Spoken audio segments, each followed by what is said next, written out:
I know this little girl, her name is Maxine. Her beauty's like a bunch of roses.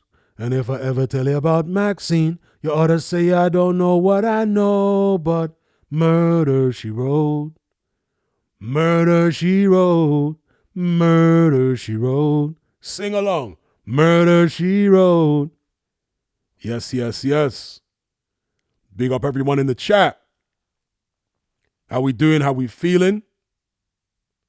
Just start nicing up the place with some vibes. Murder she wrote. Murder she wrote. A lot of people don't even know what that song is about. It's actually about abortion. Yeah, that's what it's about. Abortion is murder. Is it? Yeah, murder she wrote about abortion. Murder she wrote. A murder she wrote. Somebody says sing some Damian Marley.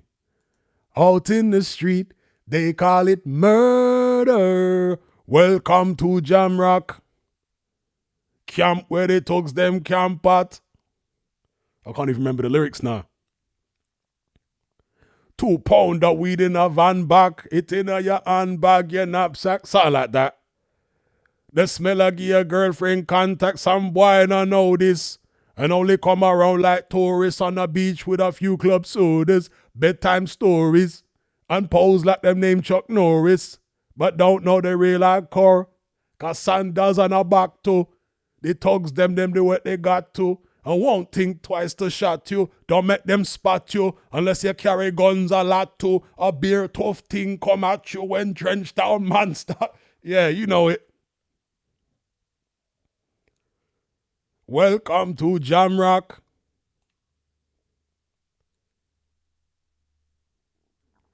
All right, we go crazy.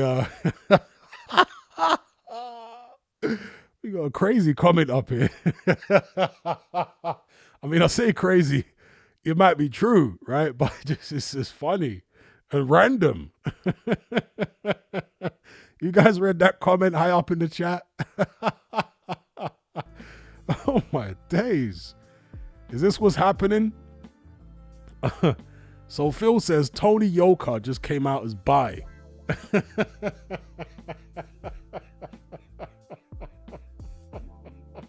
What in the world is going on?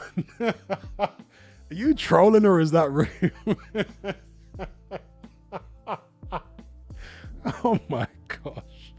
You should join the Ingle gym. I don't mind training with Don. He's in the wrong place with Don Charles. He's the firebrand Bible thumping Christian man. He needs to be in the Ingle gym. Huh? If that's the way he's swinging. Is that why he split up with his wife? Did she catch him in bed with a postman? What happened there? Remember wasn't he married or engaged to a female boxer who was in the Olympics as well? She won some kind of medal, I think. Yeah. Why do people even come out? I don't get it. Anyway.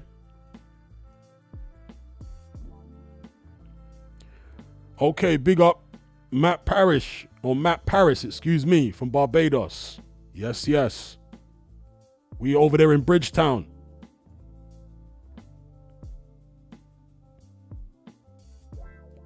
Honey Badger says, you think you Big Ragu.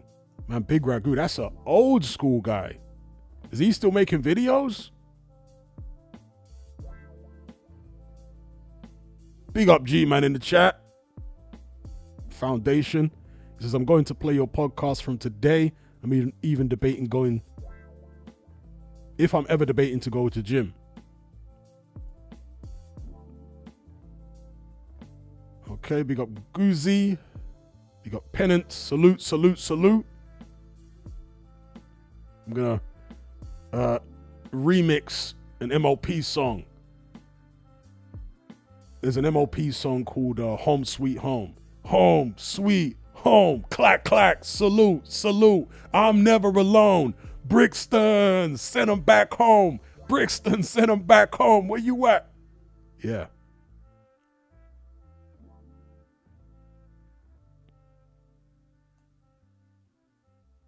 Shakademus and Pliers. That's right. The Truth Channel, indeed.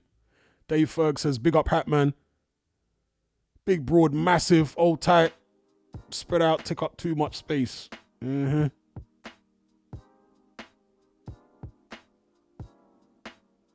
Okay, someone says, saw Damien for free in Liverpool.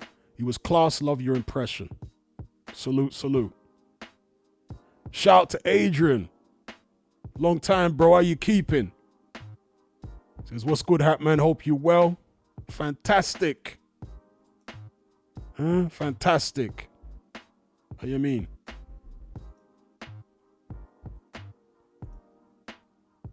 So, yeah, we're going to have a nice laid-back show today. Talk about whatever you guys want to talk about. You know, Tony Yoka, if you want to talk about him. Unless I'm being trolled here. I don't know if I'm being trolled. Someone says that, you know, Tony Yoka is going the Diddy route. Is that true? I don't know. I mean, this is private business, to be fair. I don't really like getting into fighters' private business unless I think it might affect their boxing career. It's a random one, isn't it? Luke says, damn, Bacoli beaten turned my man. Yeah. Maybe some of these guys are being inspired by Diddy. Is Diddy actually inspiring certain men to come out and live their truth? It sounds weird, right? Because he's in all types of mix-up and locked up and what have you. But for the longest time, the public didn't really know that Diddy was like that. I never really knew he was like that. I never really followed his career to care to look into any rumors or anything like that. But he was seen as being, you know, regular, right? For the longest time. And then gradually, certainly over the past few years, rumors start flying about and then all this stuff comes out. So maybe certain men are looking at that, certain men who are, you know, on the D-low, and they're like, you know, if it's good enough for Diddy, I don't know. Just throwing that out there. Maybe he's inspiring people.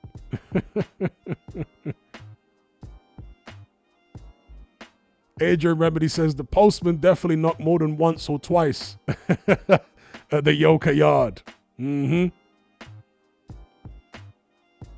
G-Man says Estelle Mosley, formerly Yoka. Okay, so it was his wife then. And they split up. Again, maybe caught him in bed with a postman, maybe. You know, stuff happens these days. The Truth Channel says, greetings, Hatman, big up, bless up. Yes, yes, yes, every time. Big up yourself.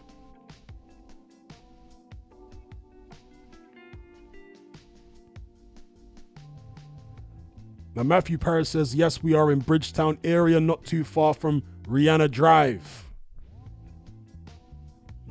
Over there in Barbados.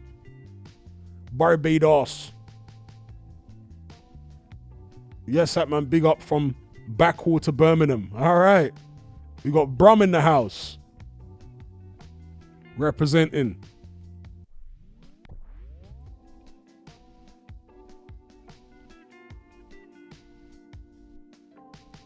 All right, let me just pop out this chat so I can read these comments a bit better. Help my eyes out. Where we at? Here we go. 3 dots, pop out the chat. You used to be able to make the writing bigger because I'm on a little MacBook, you know, and when I'm sitting a certain distance away from the MacBook, my mash-up eyes struggle to read some of the comments. I don't like having it on my lap, you know. Okay, Liam Coughlin says, what's up, Hatman? Did you see the Darren Till fight? Yeah, well, I saw the highlights because the highlights were uploaded to YouTube. Yes, I did. And Darren Till looked all right. You know, he looked all right. He boxes as a southpaw, which I didn't know. And he mashed up that little guy who fought Tommy Fury himself. But didn't he take the fight on short notice? So maybe he weren't in the best of condition to fight as hard as he normally does. Is he called Anthony Taylor? Darren Till mashed him up. And of course, that guy went the distance with Tommy Fury. He never came close to getting stopped by Tommy Fury, but Darren Till stopped him. So if you want to compare like for like, you might say that Darren Till is stronger than Tommy Fury, hits harder than Tommy Fury, and so on. But styles make fights. Tommy Fury pulled out because he got intimidated by Darren Till saying he would kick him in the head if he was getting outboxed. Darren Till literally used John Fury, or Fury in general, tactics, but particularly John Fury, against them, against the Furies. He gave them a taste of their own medicine. And Tommy Fury bottled it. Let's be real. That's what happened. And based upon the way that Darren Till dealt with Anthony Taylor, are we really sure the fight will get rescheduled at any point? Or is Tommy Fury going to bottle it for good versus Darren Till? I don't know. Let me know what you guys think.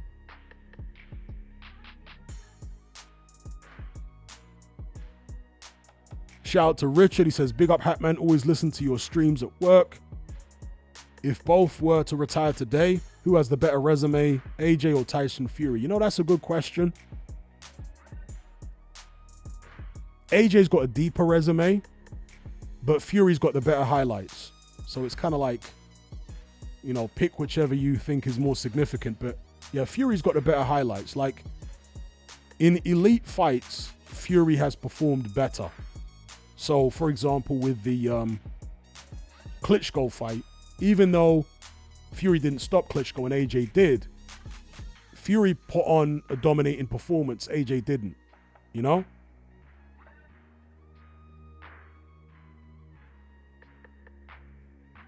So it's take your pick, really.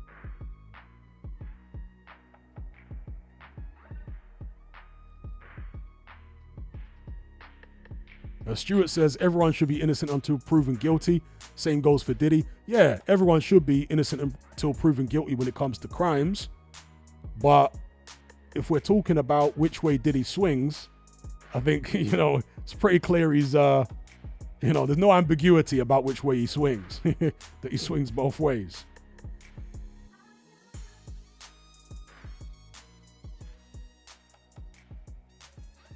Alexander says, did you hear about that YouTube channel that was slating you, Hatman?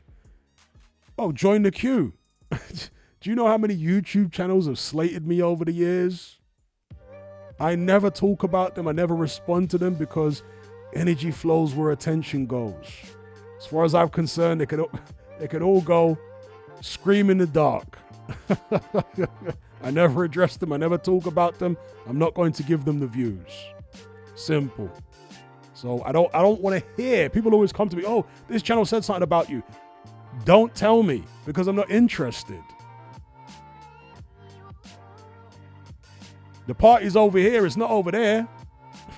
I mean, don't give a damn about no YouTube scrubs. Huh? Shout out to Cal for the super chat. Shout out to Alex S for the super chat. He says, what is the one thing you like most about boxing? Good fights? Knockouts?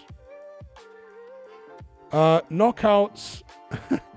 Okay, so I got distracted by a comment here. Somebody said, is Tony Bellew a critical thinker in your opinion?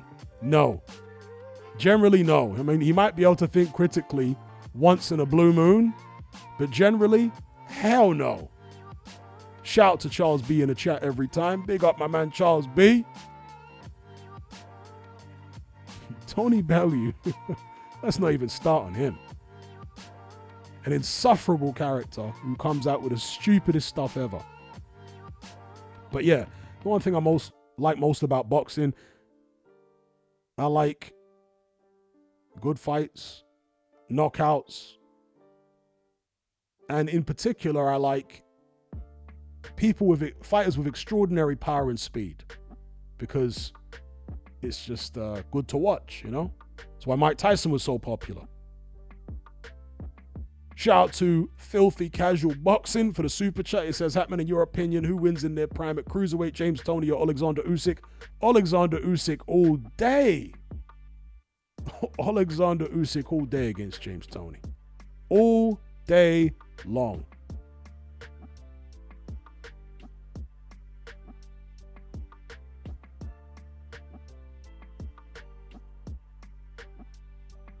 Stuart says, I like upsets. Indeed, upsets are great for boxing. Shakes things up. And,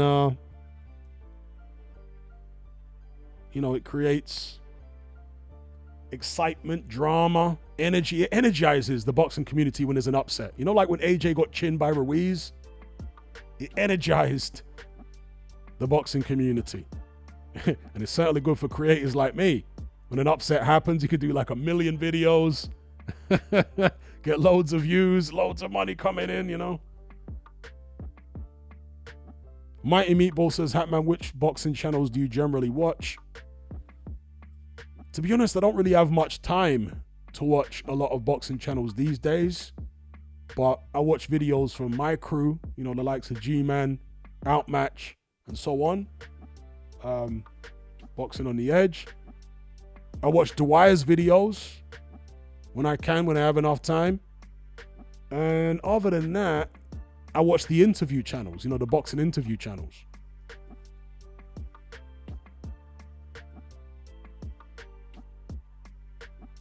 Now, Charles B says, Hatman, do you think Turkey will deliver the Africa card or will it be too complicated to put together? It's a good question. As I've said previously many times, I think the problem up to this point with foreign promoters putting shows on in Africa is that there are too many palms to grease. This is the problem. And yes, I know that there's loads of big music artists that do shows in Africa, but that's because presumably those shows are being promoted by local African promoters. When you're a foreign promoter, right, and you're coming into Africa, you're now on their territory and they're looking at you like, yo, you need to break everyone off. You need to start greasing some palms if you want to come here and start promoting your shows. That's what I think is going on, and that's the problem, I think, so far. Will the Saudis be willing to grease all those palms, with the money they have? Maybe they will. But generally, like an Eddie Hearn, he's not going to want to do that, is he? Or a Frank Warren or a Bob Arum, out of their pocket and out of their budget, they're not going to want to do that. But maybe the Saudis, with their extremely deep, they got pockets deeper than the oil wells in Saudi, right? So maybe that's what it is. Maybe with their deep pockets and long arms, they're willing to pull out enough money to grease the palms in whichever African country and make it happen. Shout out to Nisha in the chat. Nisha says, hey Hatman, I'm a little out of touch these days. What country are you living in at the mo? I'll tell you on Patreon or in the Element group. Shout out to Nisha every time. Big up Nisha.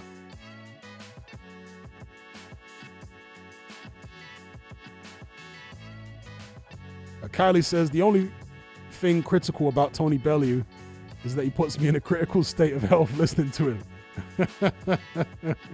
Yeah.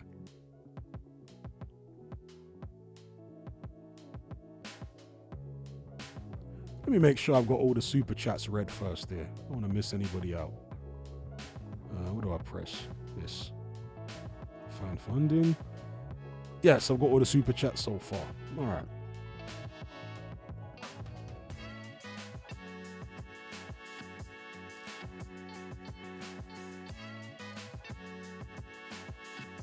Looney Classic says the Saudis have a lot of money, but they also have integrity and professionalism. I doubt Turkey wants to be bribing people just to get a boxing match. I don't know about your assessment of the Saudis there, respectfully. I don't know about that. I don't think they'll have any moral issue greasing palms, personally. It's just whether they want to do it, whether they, how can I describe it? They might be offended. Do you know what I mean? by all the palms that want to be greased. But I don't think they'll have a moral issue about it. I just think it's like an ego thing, and like, who the hell do you think you are to be asking for all this money?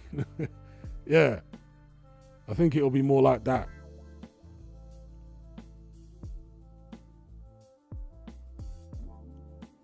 Joshua Hooker says, who do you think wins between KSI and Wayne Bridge? Who's Wayne Bridge?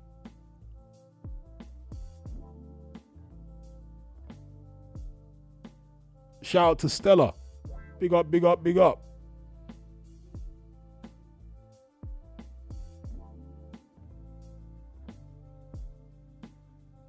Carlton Palmer says that Saudi money can make miracles happen.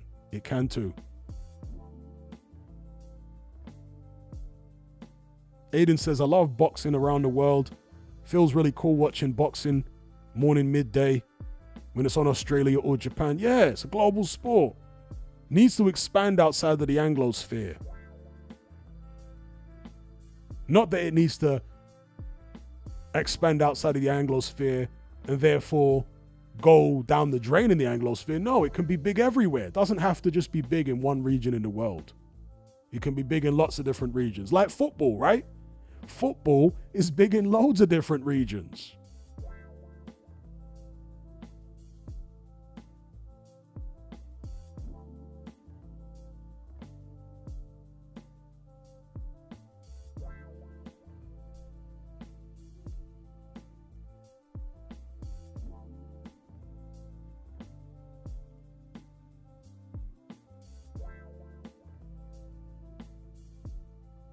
Looney says, I think only South Africa is safe enough and developed enough to host a big boxing event. During the Rumble in the Jungle, a lot of tourists got malaria.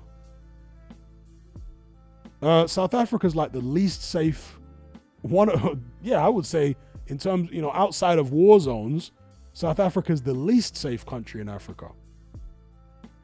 It's got high quality infrastructure, but in terms of like crimes, like the least safe. It's just very dangerous. But you could put a big show on in Nigeria if you want to grease the palms. They got big stadiums and arenas and, all that kind of stuff. But, I mean, Nigeria is probably palm greasing central even in Africa. Palms you got to grease down there. Dear, oh dear.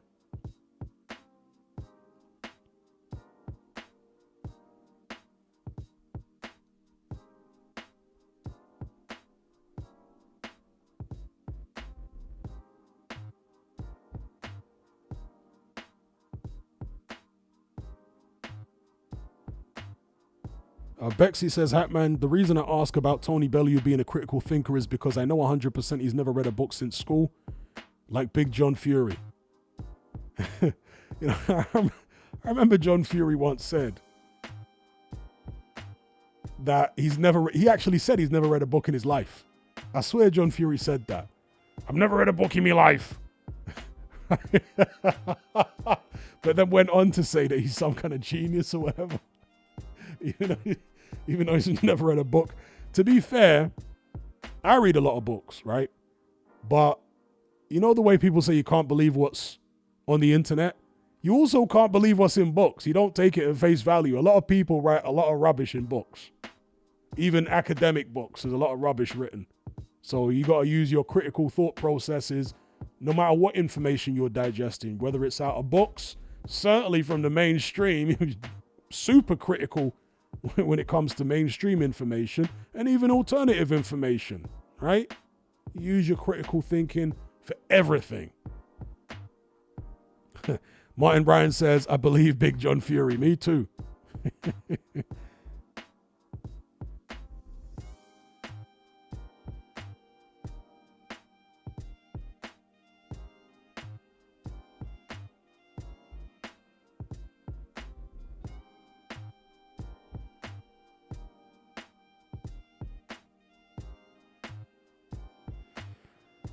Okay, somebody says, I agree with you on so many things except your opinion on why big fights aren't made in Africa. You usually sound ignorant when talking about it. Boxing is just not as supported right now in Africa.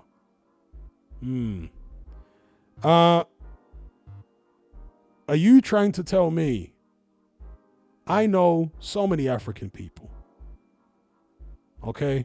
I mean, go on YouTube, talk to African people.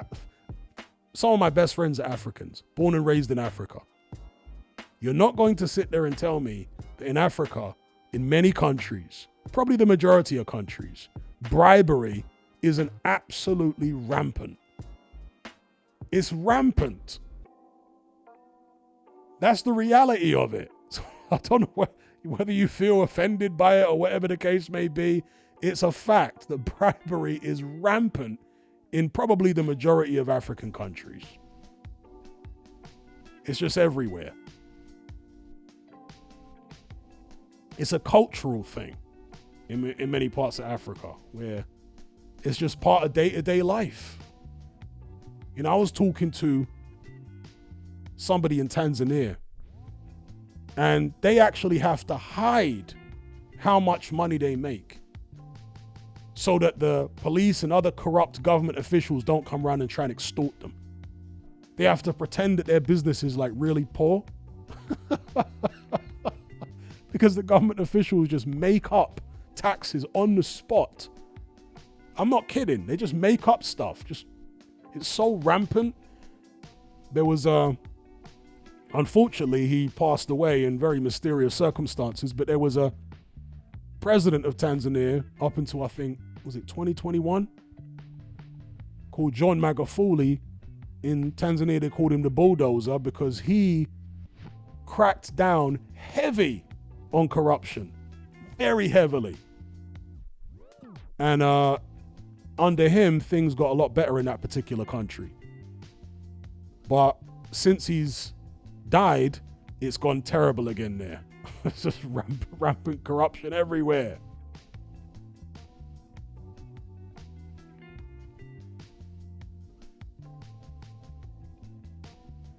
Looney Classic says, things are changing, though, in places like Kenya and Rwanda. Yeah, in Kenya and Rwanda and certain countries, it's not as bad.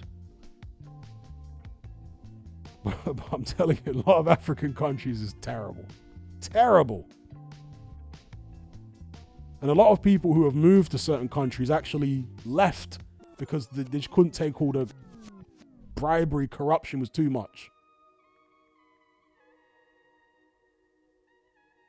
Anant says, do you think psychopaths like Don King become more empathetic with old age? No. Somebody who's a born psychopath never has empathy. They can't develop empathy. But there's some evidence to suggest that a pure psychopath, somebody who's born that way, when they get older, they actually descend into psychosis. A lot of people get the things mixed up. They think that a psychotic and a psychopath are the same things. No. A psychotic is like a schizophrenic. They're not psychopathic, right? They're, to use a non-politically correct term, they're crazy. Yeah? Schizophrenia is a form of psychosis. And so some pure psychopaths, once they reach past a certain age, some of them become psychotic and they lose touch with reality. They become so immersed in their own lies that they start believing their own lies. And, sometimes that can happen. And that can make them less effective as predators. Because psychopaths have kind of like a predatory consciousness. And once they become psychotic, they're less effective. So they can sometimes become less dangerous as they get older because they're not as good at disguising their malevolent intent.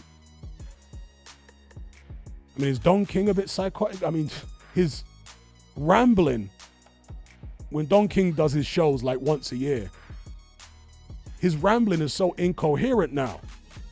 You heard Don King rambling at the press conferences? Still wearing the jean jackets with his, with the American flag all over and his face printed on, waving the little American flags. Talking about only in America, baby, and all that stuff. Freedom and justice and equality, for all. You know how Don King carries. It's so incoherent now.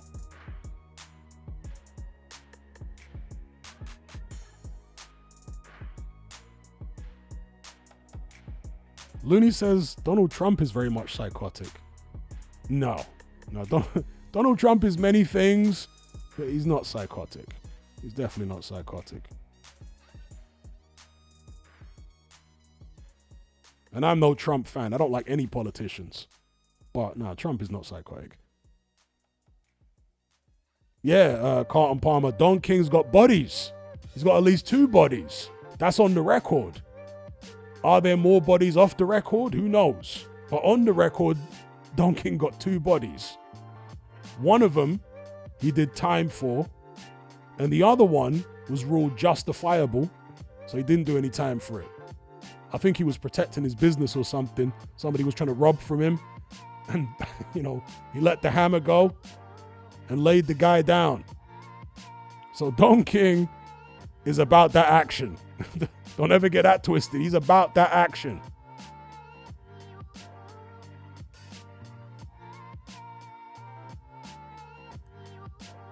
Again, people are mixing psychotic with psychopathic.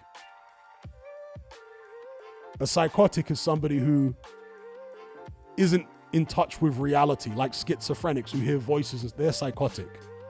A psychopath is a completely different thing. Psychopaths are not crazy in the sense that they're not out of touch with reality. Psychotics usually end up in mental hospitals.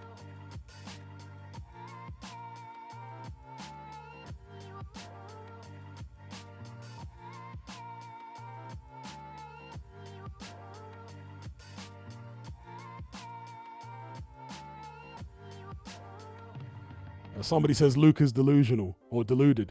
Well, yeah, psychotics are, generally inherently delusional because, yeah, they're out of touch with reality. Charles B says the doc on General Bligh shows how messed up parts of Africa are. Liberia might be an extreme example, but I'm sure it's bad all over.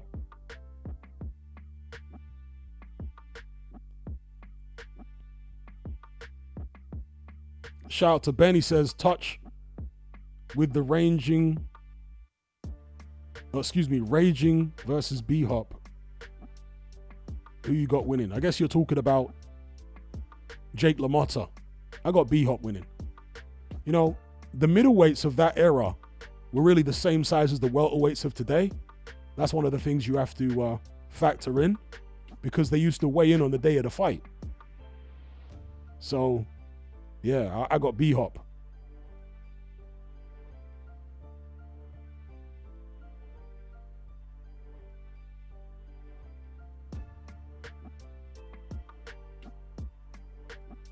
Stuart says Don King makes Warren look like a choir boy. Well, Don King took Frank Warren under his wing. Yeah. Frank Warren was like Don King's understudy during the 90s. He learned a lot from Don King, which, tells you a lot, innit? Birds of a feather flock together and all that.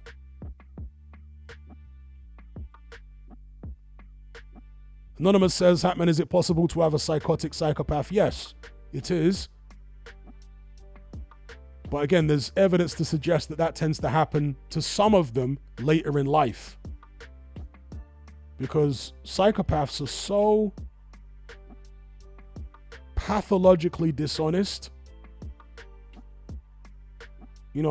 Everybody tells lies, right? Everyone's done it. But psychopaths do it they do it so frequently and to such an extreme extent. And they actually, embody different characters. Like when they're trying to fool somebody, they will embody a whole persona, right? Like, what is a common thing for psychopaths to do, because they tend to leave a trail of destruction wherever they go. I'm talking about, your average garden variety psychopath. They will tend to move from one friend circle to another friend circle to another friend circle. They'll often move around different towns and different areas because wherever they go, they cause havoc, right? And so when they move to a new area, let's say, these kind of psychopaths who like target vulnerable women. Yeah, a woman who's got maybe she's a widow and she's built up a big nest egg of money in the bank, and some younger guy will take, interest in this older woman, and he'll romance her and, come up with a whole BS backstory for himself. And his entire plan is to get at her money. Right? Those kind of psychopaths. Yeah. They literally create a new persona for themselves, which is tailored to the victim they're targeting or victims that they're targeting. So by the time they reach old age, they can become confused when it comes to all the characters that they've embodied over the years. Because, some people say, if you read books on psychopaths, some people say that the psychopath really doesn't have a personality of his own or her own. They lack the emotional depth of normal people. And so you could describe that as them not really having a personality of their own. So they adopt personalities of other people. So for example, Dr. Robert Hare, who's the guy that wrote a book, if you want to know where to start when it comes to researching psychopathy, start with Dr. Robert Hare's book. It's called Without Conscience. Dr. Robert Hare is the guy that came up with the diagnostic test, the checklist for psychopathy. Yeah, that's what they use now when they are, it's not often that they will give someone a clinical diagnosis of being a psychopath, at least not in Britain. In Britain, they call it antisocial personality disorder. So they don't tend to diagnose as psychopaths. In America, in some states, they have done. They've called people psychopaths, sociopaths, and whatever. But in the UK, for whatever reason, they don't like using that term. They just use the broad umbrella term antisocial personality disorder, right? Under which psychopathy is an aspect. But yeah. Shout out to Charles B for the super chat. It says best channel in the game. Big up Charles B every time. Foundation. Big up Charles B. I kind of lost my train of thought on psychopathy. What was I saying? I'll come back to it. People love talking about psychopathy because, it's the criminal world is basically a microcosm of the hierarchical, the power hierarchy on a geopolitical level, or even on a domestic political level. The criminal world is like a microcosm of that macrocosm. And what do you get in the criminal world? At the top, you get psychopaths. You get psychopaths all the way through, but the smartest ones congregate at the top in the criminal world, right? Just absolute cold-hearted monsters. Well, it's the same, in bigger society. In the corporate world and so on and so forth. Politics, yeah. You end up with smart psychopaths at the top. Why? Because they are willing to do things that the rest of us aren't willing to do, because we have a conscience. When you remove conscience from the equation, it actually gives people an advantage. This is why they tend to rise up, the smart ones, because not all psychopaths are smart. There are plenty of dumb ones. But the smart ones rise up because they don't have a conscience. They're willing to, lure you in and make you think that they're cool with you, meet your kids and your family, and then stab you in the back on a business deal. That's what they're like. So they have an advantage over those of us who are not psychopaths in that sense.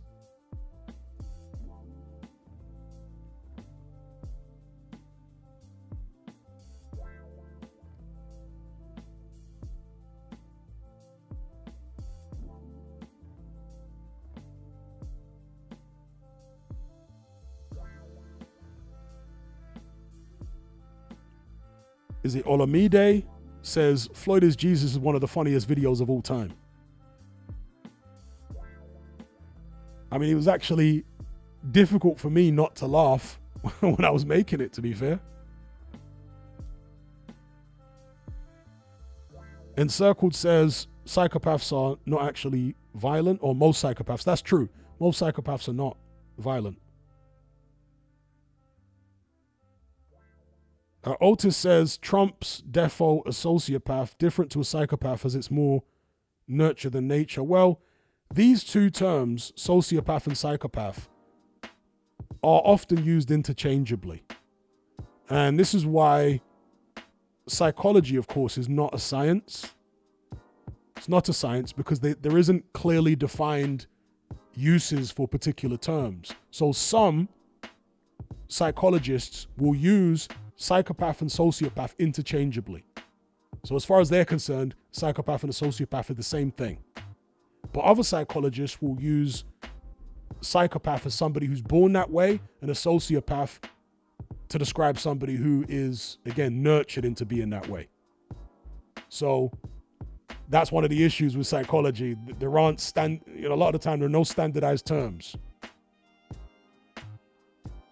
And there are many different schools of thought in psychology,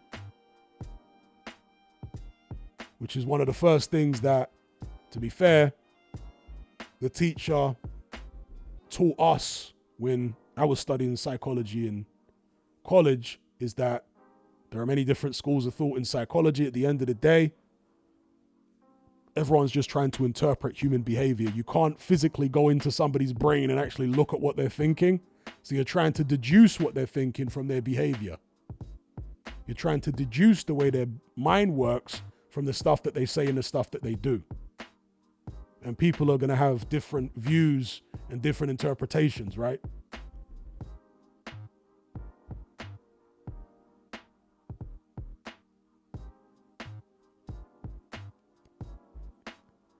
Shout out to Martin Wood. Says, good morning, Hatman. Thanks for doing the live. And shout out to you, wherever you are in the world.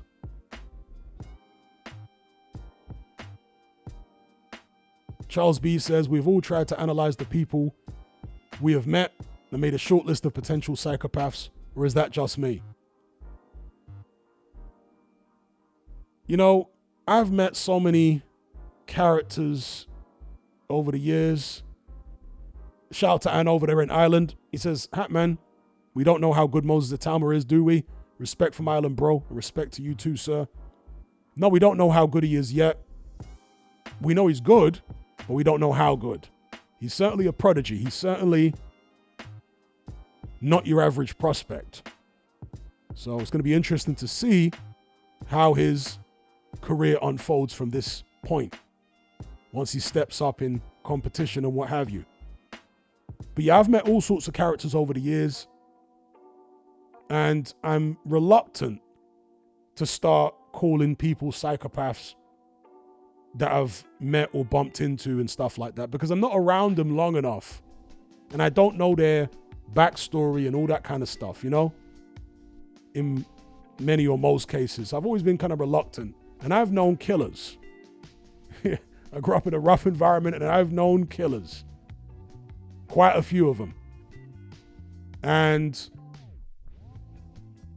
I would hesitate, even with killers, to call most of them psychopaths. But there's one person who I grew up with, who I knew from when he was a kid. I knew him well enough and I was around him long enough to be absolutely 100% as convinced as you could be that he was a psychopath. He literally checked every box, this guy. He was a devious, manipulative, conniving, backstabbing so-and-so from when he was a little child. I mean, he caused havoc in his home, with his mom, with his brother, with his sister, always stealing from him, gaslighting him. He was doing this from when he was a kid, like primary school age. He was just rotten. Yeah, as he grew up, he continued this behavior of just trying to scam people everywhere, rip people off, stab people in the back, get people set up. It's as if he enjoyed it. That's how he was.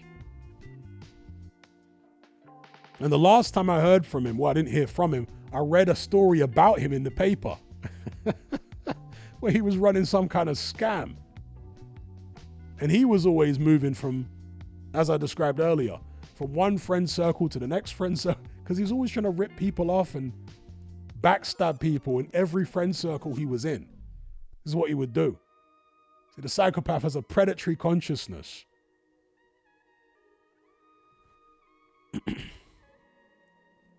Shout out to FIFA. It says, Hatman sending my love from Scotland, and love right back at you. Big up.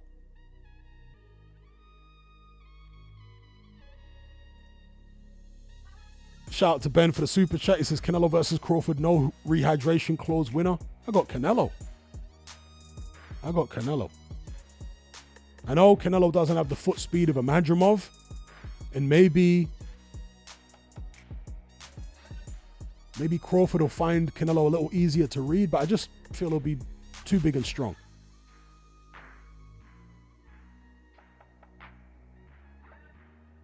Paleo says, who do you think was the better candidate, Trump or Kamala? Kamala was so terrible. I mean, just so terrible that she made Trump look good in comparison. That's the best way I could describe it. But I really don't like politics, and I don't like politicians. Can't stand them. They're all liars, all of them.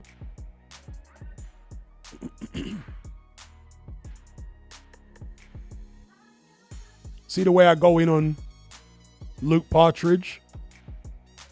Well, you know, Parliament's got hundreds of Luke Partridges. Same as the Senate. There's hundreds of Partridges. Can't stand the political class. Awful.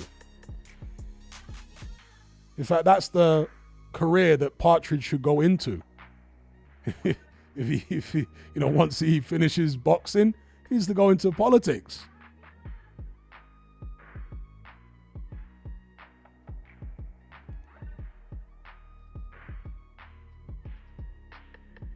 Shout out to Blogging for the super chat. He says, you read about the hurricane, another psychopath. I don't know too much about him. You're talking about Hurricane Carter, right? I don't know too much about him, to be fair. I know he was locked up in prison and they did a film about him, and some people say he was innocent, so I don't know. During that time, it was certainly, you know, very, very possible, particularly for black men to get locked up for stuff they didn't do during that era. But then again, of course, there were black people that were genuine criminals, so who knows? I haven't looked into it that deeply. And you can still get locked up for stuff you didn't do today, but I'm just talking about during that era, it would have been more, you know, miscarriages of justice would have been more common due to the, you know, racial climate of that time.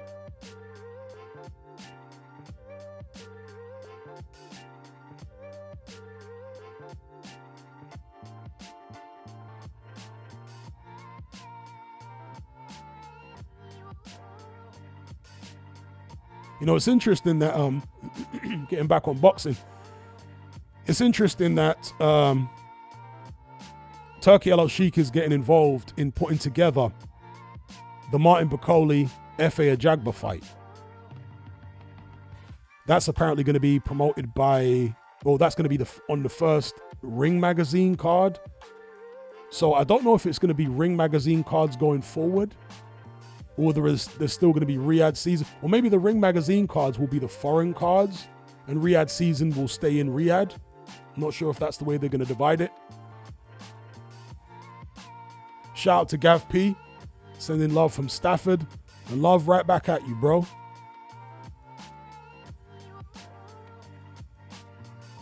I can feel the love in the room.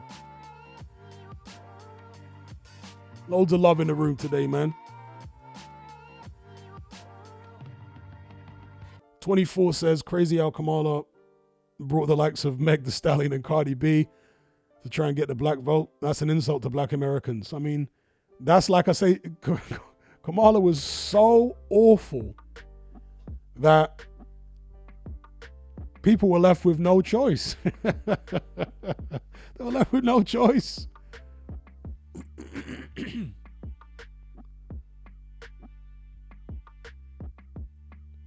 Wave says, Hatman, why do you think Elon Musk is trying so desperately so desperately to get involved in UK politics.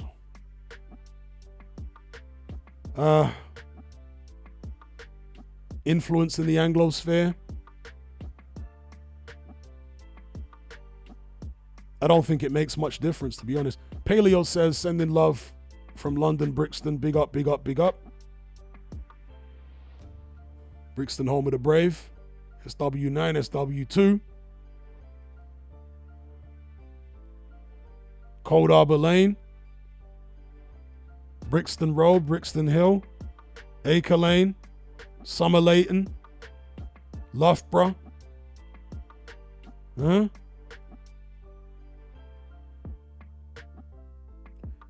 24 says, Hatman, you've seen that TikTok has been banned in the US. They can't access it. Oh, has it? I think I read something about that somewhere on social media over the past few days. Someone here says it's not banned anymore in the States. Okay. Maybe it was just banned in certain parts of America. I don't know.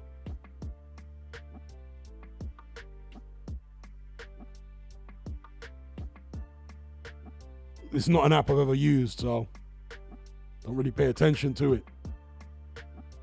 Paleo says SW2 here. Big. Yes, yes. Myersfield. You know the drill. Okay, someone says TikTok was banned temporarily.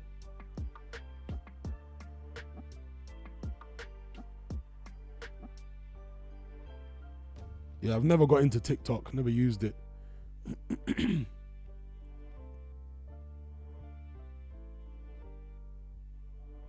Okay, we got another Brixtonian here. Terry Hayes says, grew up in SW9. As did I. Paleo says, Hatman, did you go around the Brixton and Tulse Hill area a lot? Well, I grew up in Brixton. And at one point, I was seeing a girl up in Tulse Hill. Girl from Angola. So I used to go around there quite a bit.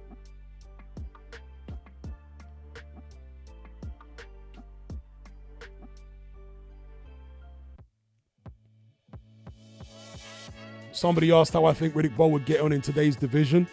I think he'd be there or thereabouts, but I don't think he'd be the best or anything, Riddick Bowe. I think he was a good fighter, very talented, but horrible defensively. And that would have always been his undoing in most eras, in my opinion. But styles make fights, and against certain fighters, I think Riddick Bowe would have been a serious problem. He was fluid, he had a great jab, he was a good puncher, threw good combinations, nice and relaxed, decent hand speed, aggressive. So on his day, yeah, Riddick Bowe, Big Daddy, was a big issue. Or would have been a big issue for certain fighters around today, for sure. But I don't think he would have been the best. Certainly wouldn't have been beaten Usyk. No way. Not in my opinion, anyway. Shout out to Workstation for the super chat. He says, if Crawford was to beat Canelo, I'd imagine he should use his reach to throw straight shots to head and body, like to force Canelo on the back foot and tire him out, but I don't think he has the size and strength to beat him. Yeah, I agree with you, and I don't think Terence Crawford would be able to implement that strategy, personally. I think Canelo would be far too strong to be getting pushed back by Terence Crawford. You know the way that Dimitri Bivol was able to push Crawford back? Yeah, because Bivol had enough size to be able to do that. But the likes of, for example, Caleb Plant couldn't do that at 168. None of those 168 guys could put, well, let me not say none of them. Did Canelo ever fight on the back foot against anyone at 168? I'm trying to think now. He didn't fight on the back foot against Chavez Jr. He pushed him back. He pushed Callum Smith back, and he was a big 168. So no, I don't see Crawford being able to push Canelo back personally.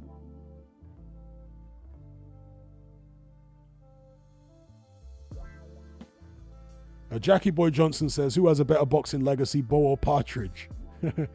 Well, Bo beat Holyfield twice. But other than that, he didn't really do much. He fought some fringe contenders and kind of mid-level contenders and beat them. But he's just got those 2 wins over Holyfield and nothing else really. So, Partridge beat Klitschko. Is that as good as beating Holyfield? Maybe. And then he has the wins over Wilder, so I don't know.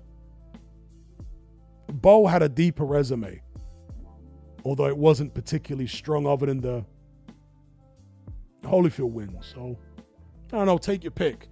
Maybe edge it slightly towards Bo.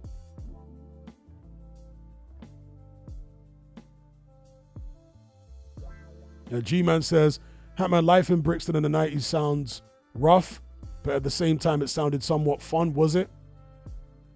Well, for most people, youth, your teenage years is fun, even in a rough environment.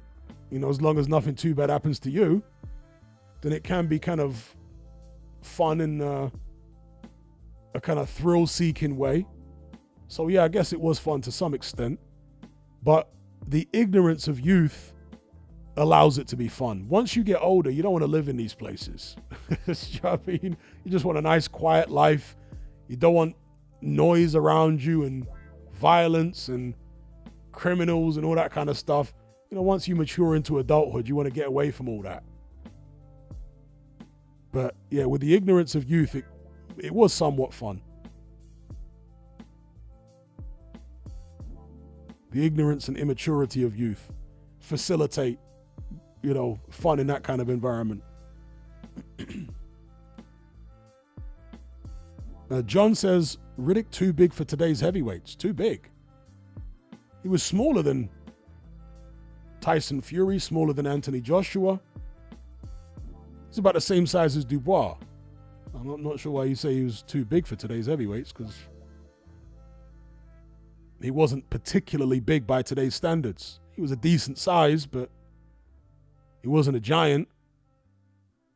He was a giant then, but by today's standards, no. Riddick Bowe at his best was like, he's 6'5", and at his best he was maybe 240. I think he was 235, there or thereabouts for the first Holyfield fight. 235. So that's under 17 stone. 17 stone is 238 pounds. So at Riddick Bowe's best, he was a shade under 17 stone. So he wasn't big by today's standards. Somebody says, did you see Ty Mitchell's knockout? No, I didn't. Paleo says Bowe is criminally underrated. Yeah, I don't know. I mean, I don't necessarily think he's underrated. I think he's not that well known about by boxing fans who are newer, you know, who newer boxing fans, basically. People who weren't around in the 90s to watch Riddick Bowe. They don't really tend to know about him. But people who know about him, I think they rate him appropriately.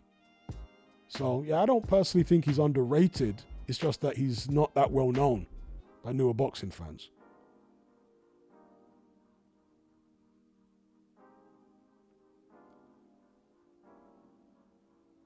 Now, Paleo says, I don't usually hear him in conversations. Yeah, again, because I think a lot of people don't really know him too tough. They haven't really watched many of his fights and stuff like that.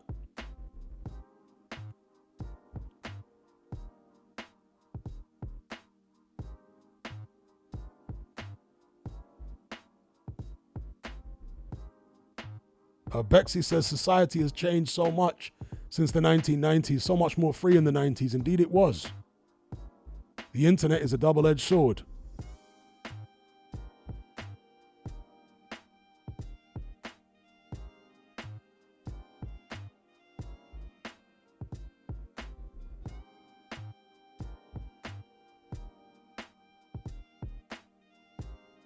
Now 24 says, Hatman, have you seen a video of Diddy picking up Javonta off his feet when hugging him? Yes, I did see that video. That was funny. And Javonta Davis,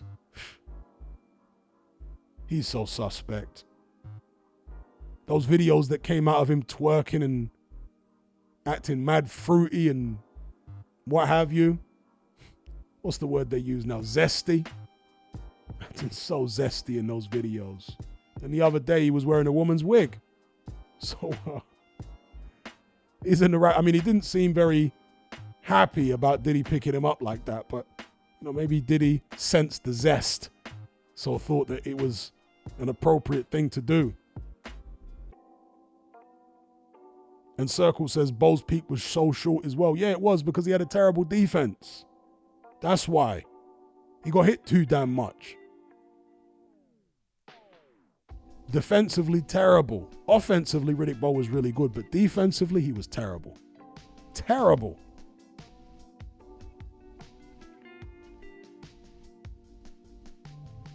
Goozy says 90s TV made them guys look big. It did, actually. It did. Don't know whether it was the lenses they were using or the angles that they would shoot at or how close they would zoom in or some other kind of, optic effect. But yeah, maybe it was the aspect ratio of the TVs back then or whatever it was. It made the guys look bigger. But when you see those same guys now stood next to modern day heavyweights, they're small.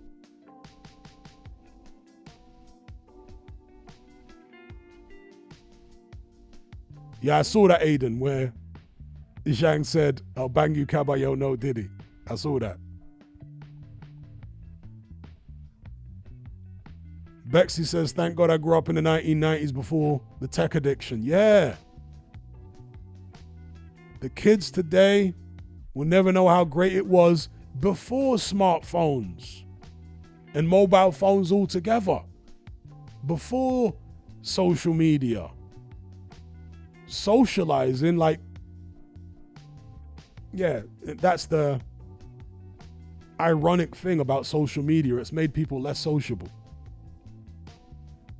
Back then, everything was in-person interactions. So you had more of an incentive to actually meet people regularly, friends, family members, and all that kind of stuff. You had more of an incentive to go outside. When I was growing up, there was no internet, there was no mobile phones or any of that. You would go around to your friend's house, knock on the door. His mum answers, "Is so-and-so in?" "No, he's out." "Well, where could he be?" We go looking for him at his usual hangouts. Right? That's how it was back then. "Oh, he's over there." Yeah, that's how it was.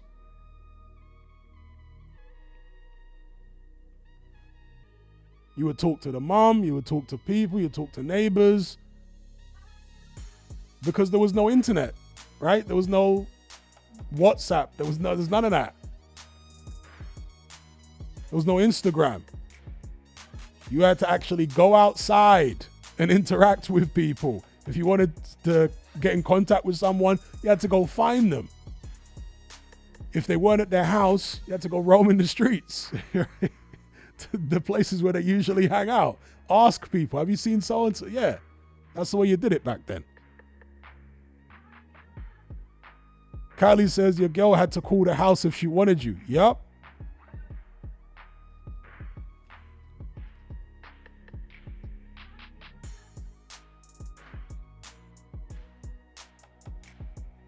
Aiden says face-to-face interaction is so important. Indeed it is.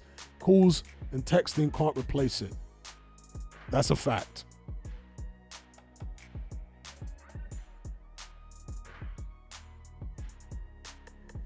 See, here we got a youngster saying, okay, I guess you're not a youngster. How did we survive without the internet? Easily. It was socializing and the whole social world and social interactions were much easier and much more natural before the internet. Because when you're communicating through text, as somebody said a moment ago, things can get misconstrued. That is something that happens so often when people communicate via text is, you can misconstrue the way that comments come across and all this kind of thing. And there's a certain distance with text and stuff like that, which obviously, there's no distance when you're talking to somebody face to face. You can see the inflections in their body language, and you get their energy, and you understand them better when it's a face-to-face interaction, as opposed to communicating with text messages and stuff like that.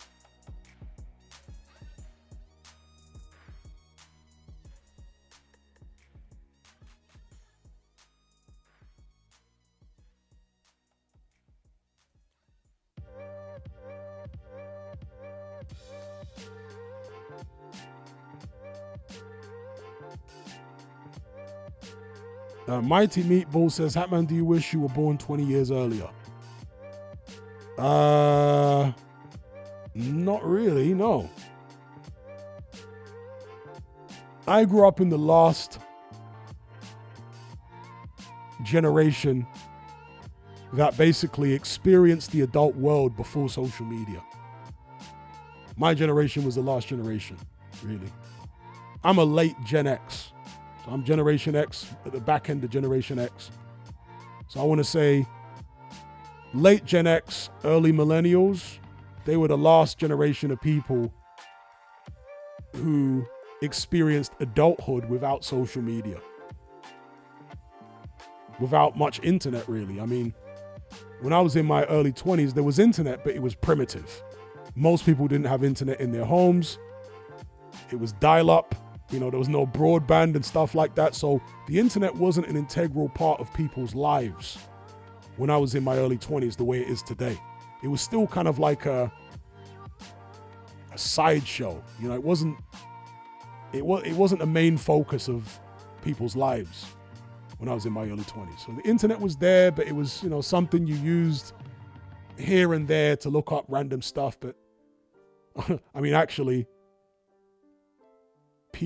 I'm spelling it out because for the sake of the algorithm, but PORN. A lot of people went on the internet when I was in my early 20s exclusively for that. That's literally all men used to use the internet for when I was in my early 20s. That's literally, if you heard of someone going on the internet, you're like, oh, I know what he's going on there for. Yeah. Somebody mentioned MySpace. Yeah, MySpace came a bit later. Giving away my old age here. MySpace came when I was maybe in my mid-20s. That was like the MySpace era. MySpace was good back in the days. I got some girls off MySpace.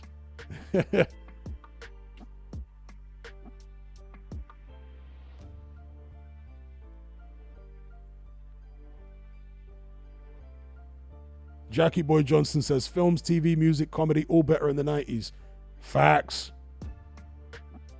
And I've spoken about this previously, but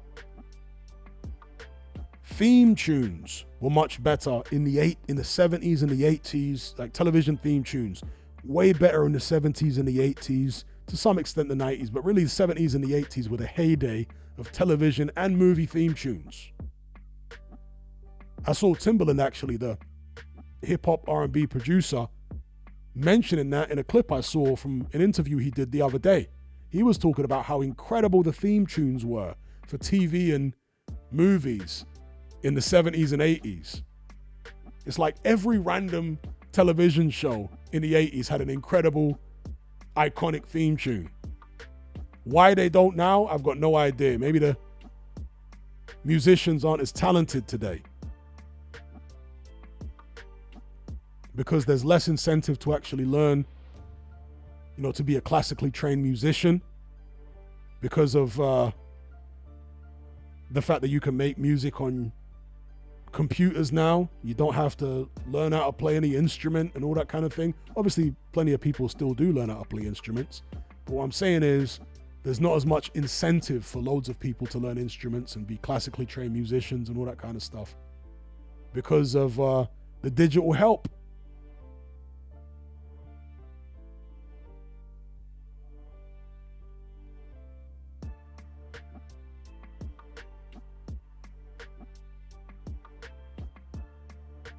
Aiden says, skip intro button, what's the point? Indeed. They just don't make intro music.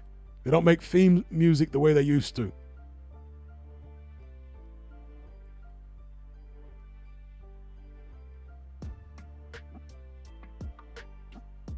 Workstation says, I didn't have a smartphone until I was 17, and I never relied on one until I needed to call people.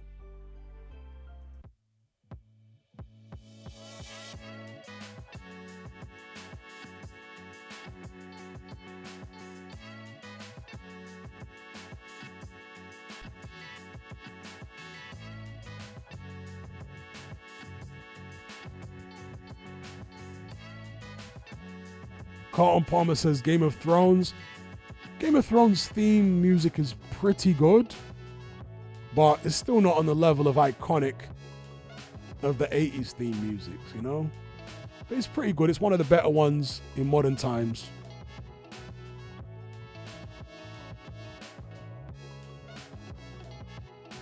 Jackie Boy Johnson says, you had to work harder to become famous back in the 90s than you do now. That's a fact. But when you did become famous, you were more famous than you are now, because there were less famous people around, basically. You know, fewer famous people back then. So you got more attention as a famous person back then than you do today. And, you know, famous people were, how can I describe it? There were far fewer of them back then, and they were inaccessible. Because, of course, no social media, no internet. And therefore, people were more likely to become starstruck when they met a famous person. Yes, being starstruck was a much bigger thing back then. Because, yeah, famous people were less accessible. You didn't see as much of them as you see today, because famous people today have all got social media and are constantly posting on there, and you know their lives inside and out. And familiarity breeds contempt. But because famous people back then were a bit more mysterious and less accessible, when people came across them in real life, they were starstruck and wouldn't know what to say. Carlton Palmer says Airwolf theme. I mean, so many great themes. Knight Rider. The Fall Guy. MASH. Cheers. The A-Team. Yep. I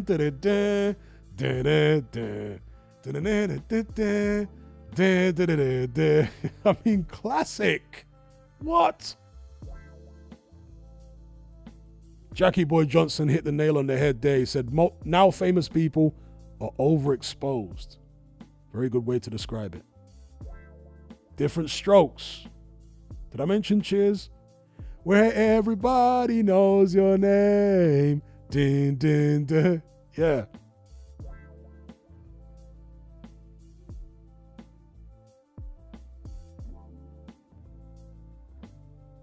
The Equalizer, of course, with Edward Woodward. What a name. Edward Woodward. Were his parents trolling him by calling him Edward? They must have been trolling him. Why not call him like Charles Woodward or something? Edward Woodward.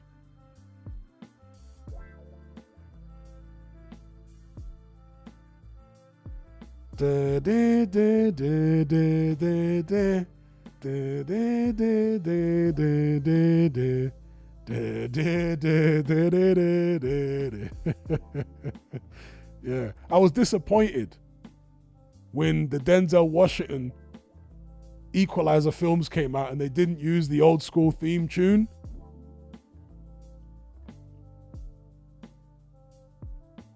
Quantum Leap.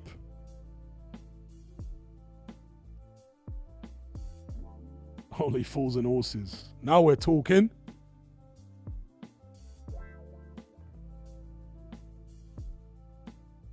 Someone says I'm singing the theme tune to Dallas. No, that was the theme tune to the Equalizer.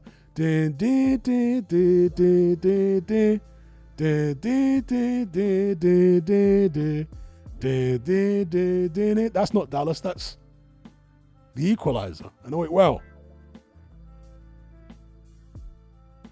Dallas and Dynasty. Falcon Crest.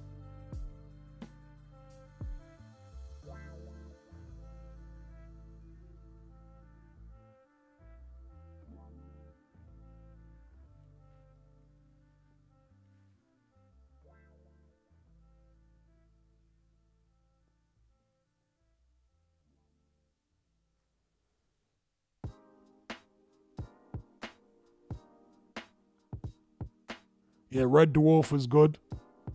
It's cold outside, there's no kind of atmosphere. I'm all alone, more or less. Let me fly far away from here. Fun, fun, fun. Din, din, din, in the sun, sun, sun. Din, din, din. Din, din, din, din, din. Din, din, din, din, din, din. Boom. Yeah, Red Dwarf. Lister Crichton. Rimmer. Holly. Yeah, I mean, Neighbors, yeah, Harold Bishop, Lou, the Kennedys,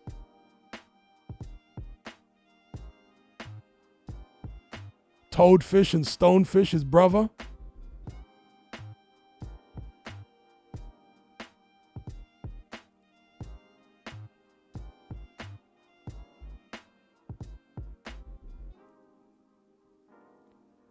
KSA says, Hatman, were you a fan of Bottom? Yeah, I watched it when it was on. Rick Mail and I can't remember the actor's name, the other actor's name, but his character was called Eddie Hitler. Eddie Hitler.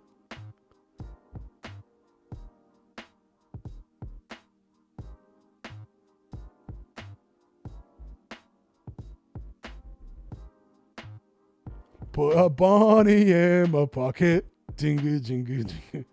Grab the suitcase from the van.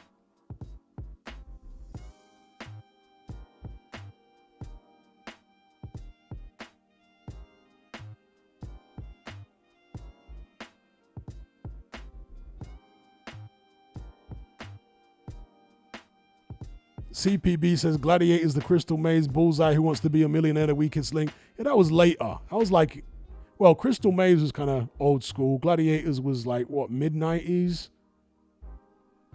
Bullseye's been around for donkeys, but Who Wants to Be a Millionaire and Weakest Link?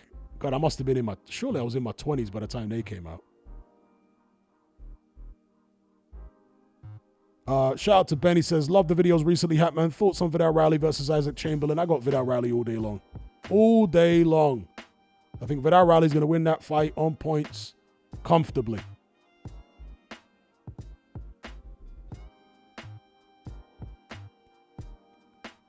Bexy says, New York in the 90s looked based. New York in the 90s was a more interesting city, but, you know, more dangerous by many orders of magnitude. New York in the early 90s was extremely dangerous. Like, crazy dangerous. But yeah, it was more interesting at the same time. New York has lost its soul now. How about Minder? Minder was a great show. Arthur Daly.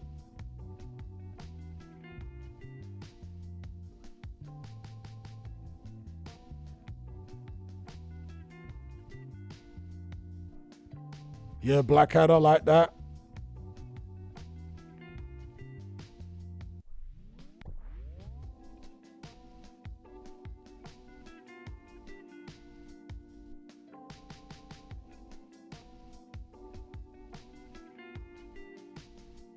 Kylie says Times Square is like Disney World compared to how it was in the 90s. Well, if you watch the Batman films, particularly the newest Batman film starring Robert Pattinson, Gotham City, of course, was modeled on New York City. In fact, in New York, they often refer to New York as Gotham, right?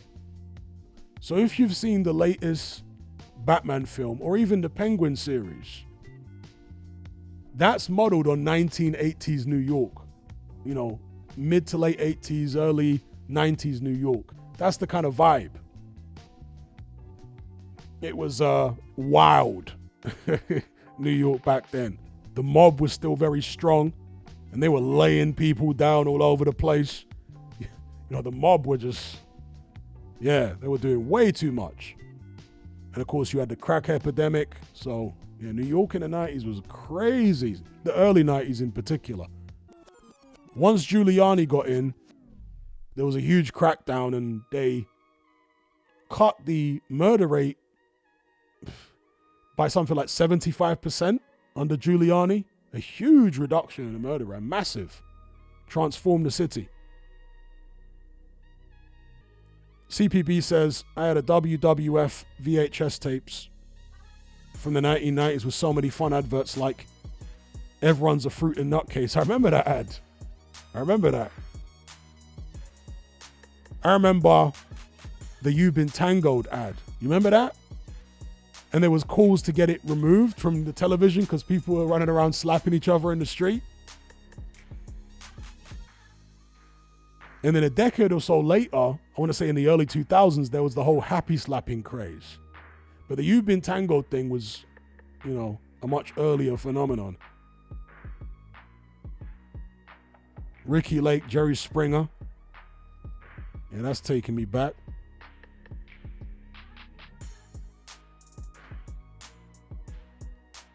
When I was in college, people actually used to skip class to watch Jerry Springer in the common room. Can you imagine that? People used to come out of class and say, I'm not missing Jerry Springer, especially girls. There was girls in my college who would come out of class to watch Jerry Springer and also Sunset Beach. Imagine that.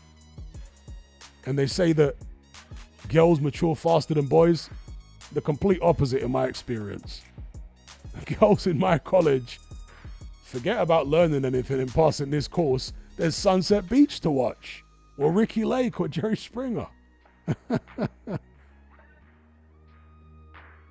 Yeah, Springer was insane. Although you wonder how many of his guests were genuine and how many of them were plants.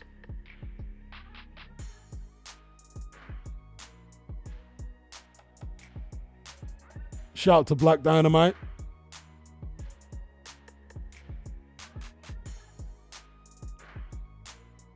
The CPB says Jerry Springer was far more entertaining than Jeremy Kyle.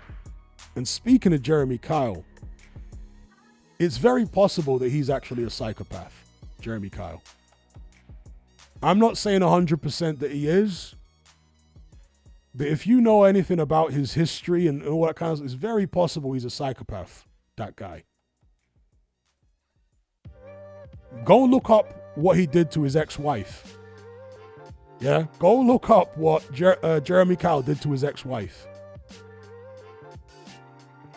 And after doing that to his ex-wife, he ends up being this television talk show host where he is the most judgmental man in the world, where he gets up and he starts berating people. How dare you? You're morally repugnant and all this kind of stuff. And yet, look what he did. Unbelievable.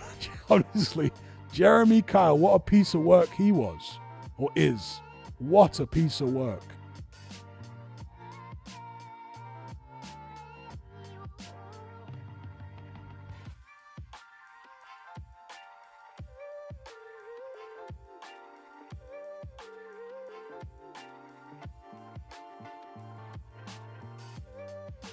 People saying Jeremy Vile, yeah.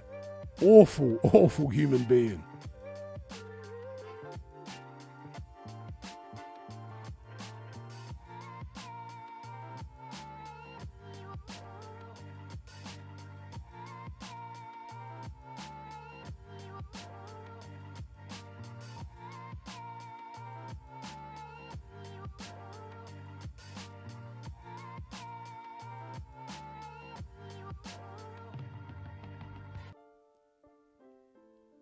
Shout out to Martin Wood Wilkinson.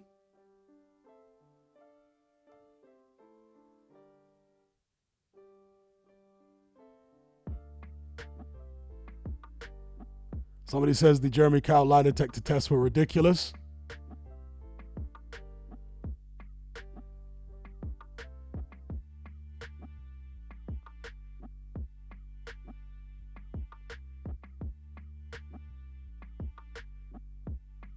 Now, Black Dynamite says UK TV has been boring for a while now.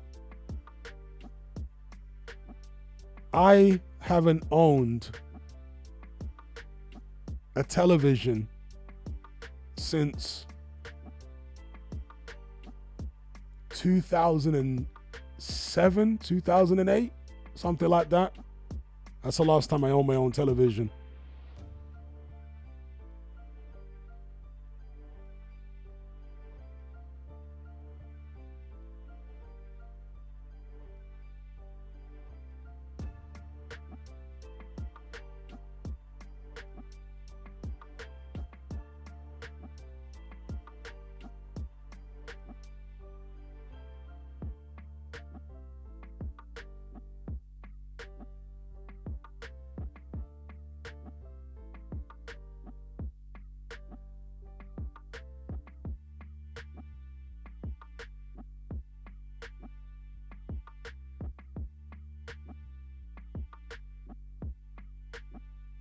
Mighty Meatball says, he was a dark horse, Black Beauty. Do you mean here's a dark horse, Black Beauty, the TV show? There was also Lassie. Who remembers Lassie? God, there were so many random TV shows back in the days. Alf. You guys remember Alf? He was like a hairy alien. Flipper. That's another one. They call him Flipper, Flipper, Flipper, faster than lightning. The Wombles. Naked Jungle with Keith Chegwin. That was horrible. Yeah. Don't ever watch that show. You go blind.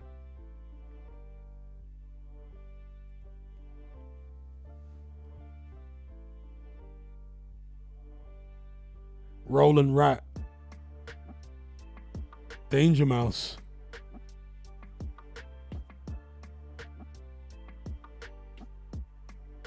One Foot in the Grave was good.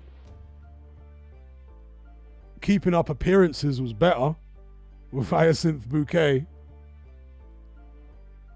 And the long-suffering husband, Richard. Hyacinth was hilarious. Huh? She literally had to hide her working class. Was it sister? Yeah, her sister was like married to some working class guy. And she like tried to hide them. Hyacinth Bucket.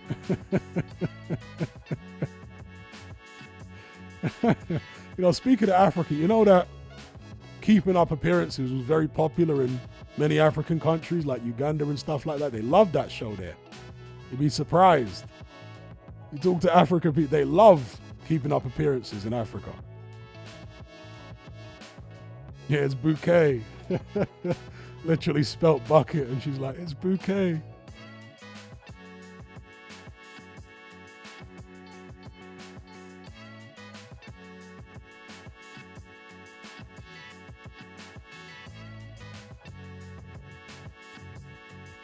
Yeah, Onslow, that's the one. The guy that's married to Hyacinth's sister.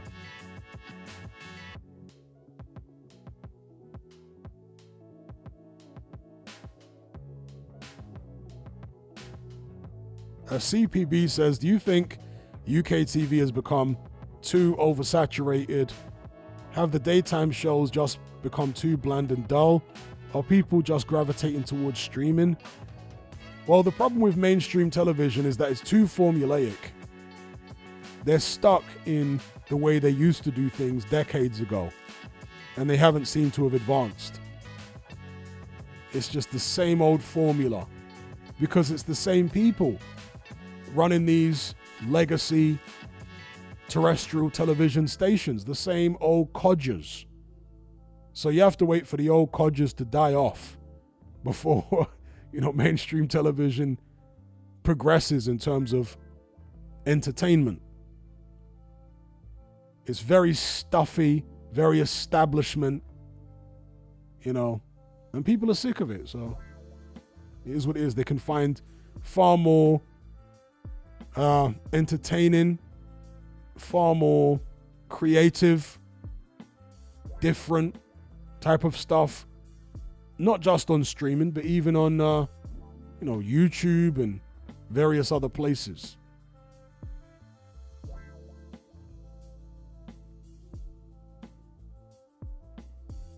Shout out to Adam for the super chat. He says, have you seen Eubank Sr. and Nigel Ben's clash on the set of Gladiator? Always cracks me up how Eubank shoved Ben back because he was one up. Yeah, I've seen that.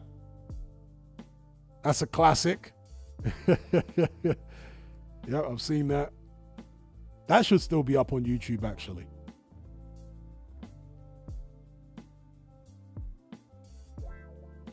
Shout out to Adam for the super chat.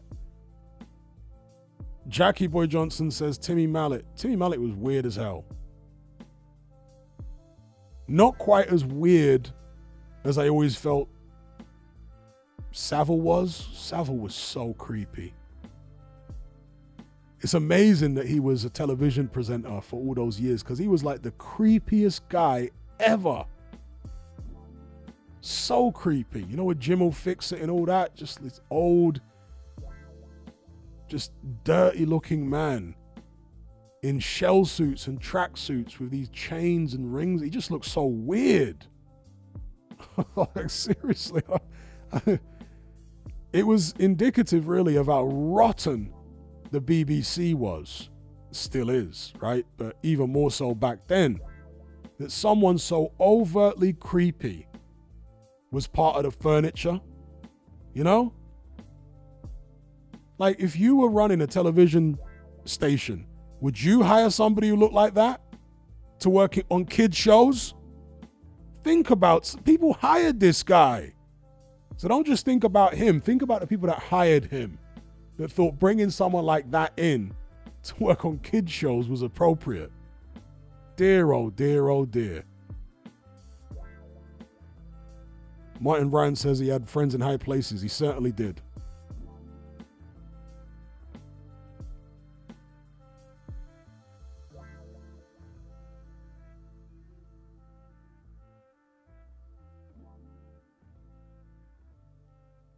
Super Grand. I remember that. Wurzel Gummidge. Esther A. I do not doubt that for a moment. I agree with Shola too. It's a rotten organization. It's amazing that they're still running, you know? It's amazing that they're still taxing people with the so-called license fee. Unbelievable. There's less justification for the license fee now than there's ever been, because fewer people are watching the BBC than ever before. But of course, then they say, oh, well, look at the BBC websites. They get loads of hits and all that, and that the license fee pays for all that. Yeah, just to pump out propaganda and BS. God damn it all. BBC's terrible. Still taxing people. Don't even watch it. Unreal. Carlton Palmer says, who pays the license though? Well, a lot of people pay it. A lot of people don't realize how easy it is to not pay it. They believe the little, adverts that they put out there. Oh, you're evading your TV license. You know, there's like a van that drives around with some antenna on top that can detect when you're not, when you're watching television and all this carry on. I never paid for a TV license. And, occasionally, once in a blue moon, a TV license person might, if you live somewhere long enough, come and knock on the door, but you just don't answer it, innit? It's really not that hard. What are they going to do? Send letters? Yeah. The last time, and I didn't even have a TV, right? But the last time when I was living in the UK, I lived in that place for, 4 years, 5 years or something like that. And TV licensing sent me letters. They must have sent me 2 or 3 letters a month for like 4 or 5 years. And every letter would say, we're opening an investigation. We're investigating you now. So make sure you register here and say this or say that. Every single TV license letter I got, straight in the bin. Straight in the bin. I mean, how many investigations must... I mean, these investigations can't be going very well.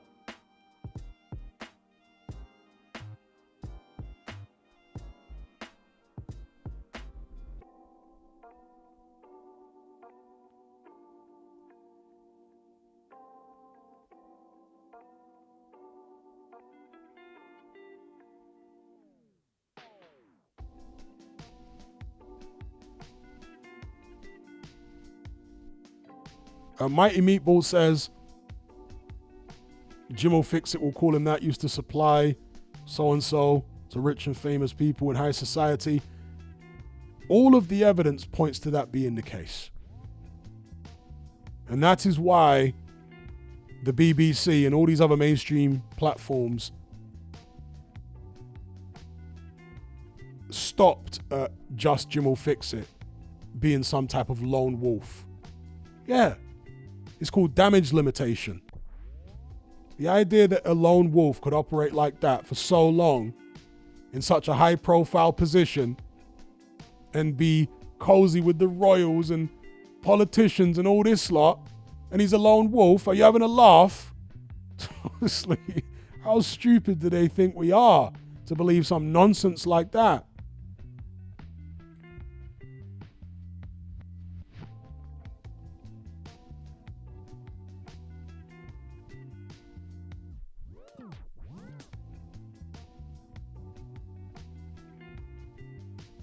Somebody says Tim Westwood. Well, Tim Westwood, I mean, we knew about him in the black community. We knew all about Tim Westwood and what he was up to long before he got exposed. I mean, back in the 90s, we knew about Westwood.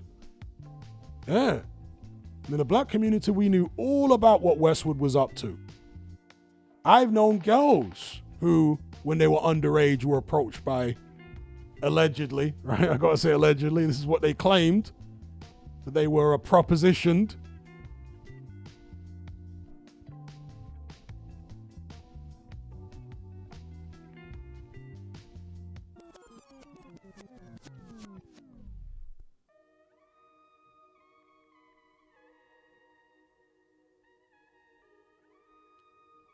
Afro Jam says the TV license is not only for watching BBC.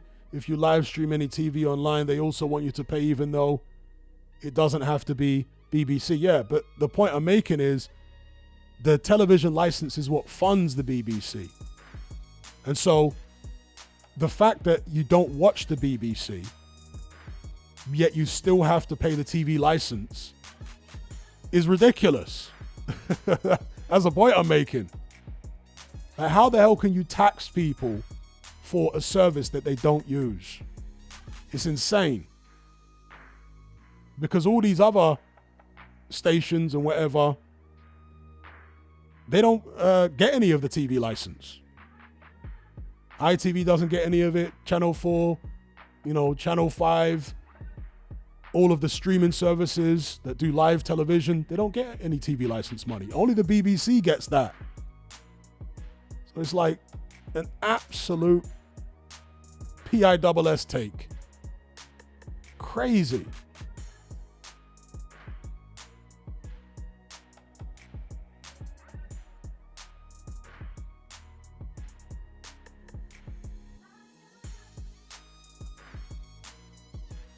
But yeah, that's because of how the BBC viewership has declined, Afro Jam. That's why they're trying to extend, requirement to pay TV license to people that watch, live television on Netflix or Amazon Prime or anything like that. Yeah, because they're not making enough money from just regular terrestrial television. So they're saying, okay, we're going to get you if you're watching live television online too.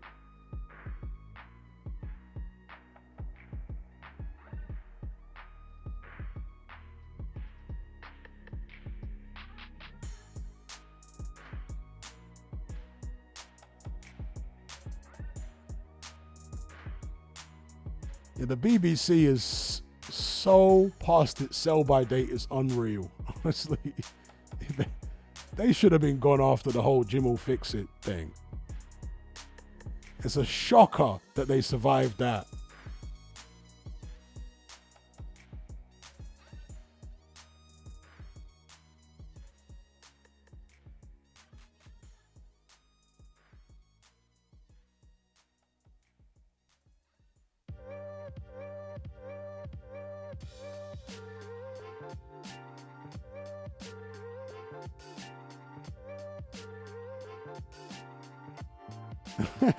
CPB says, Noel Edmonds literally admitted on TV that he didn't pay his TV license fee. Noel Edmonds was a low-key G, you know. He was low-key a G, that guy.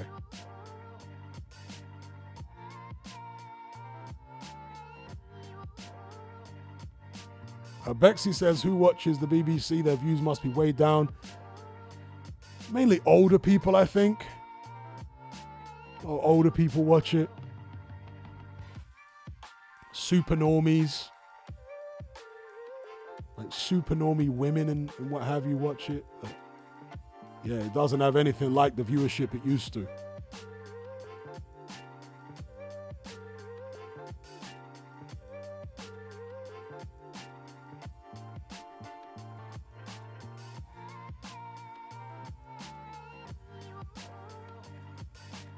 Kylie says Noel's house party was a laugh.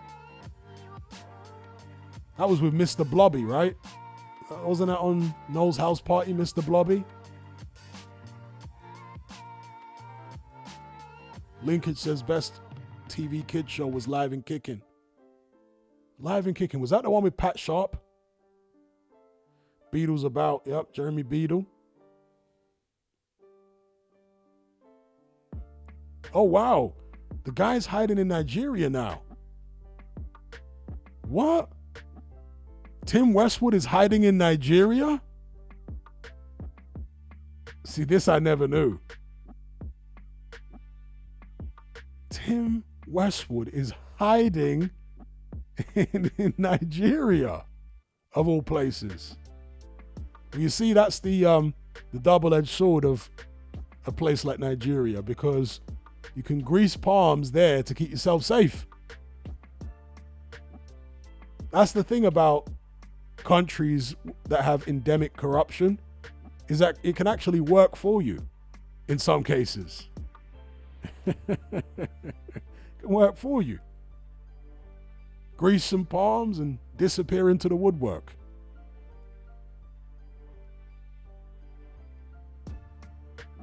Not that the UK isn't corrupt, it is, but the corruption is more concentrated at the top. Whereas in many African countries, it's endemic. It's not just at the top, but all the way through, everywhere. Afro Jam says Westwood always leeches off black people. He should have been dealt with years ago. Yeah, the stories I've been told about him by black girls who at the time were underage. Dear, oh dear, oh dear.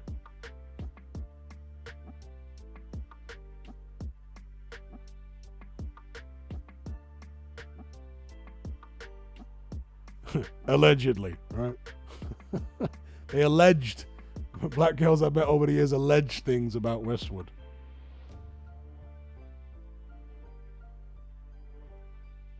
Carlton Palmer says Westwood literally just disappeared.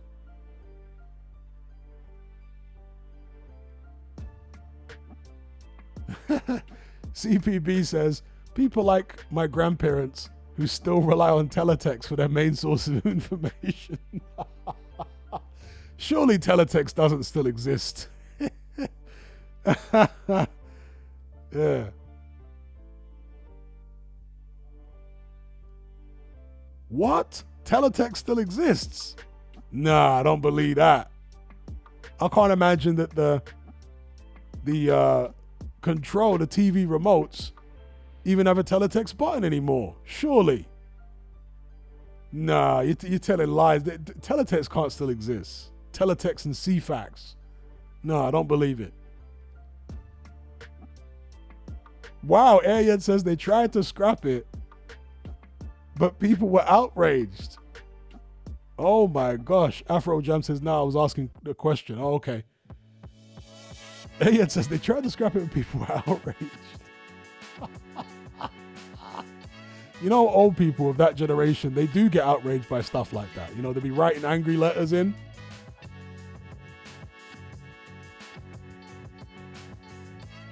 There you go. Kylie says, teletext was the internet of the 90s. It was too. I used to rinse teletext and CFAX for boxing news. Because you see, back then, you had to wait for a magazine to be published to get any new boxing news. Yeah, so it was like slow in terms of getting news through. Therefore, teletext and CFAX were your friends, because they would get news which was far more up to date.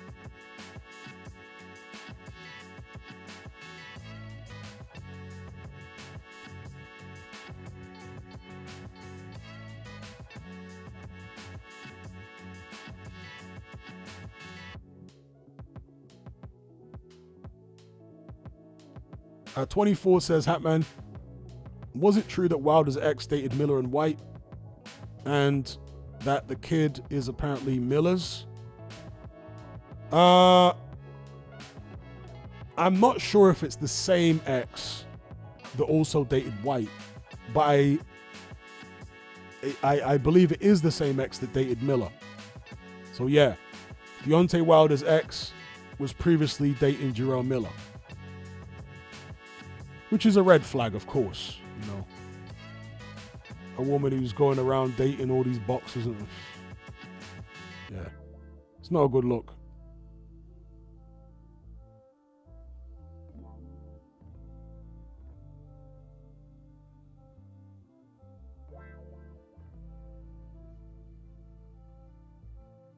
Somebody says Wilder is coming back. Why? Maybe to fight AJ. You know? If they both insist on carrying on, that's probably the best fight for them, right? Fight each other.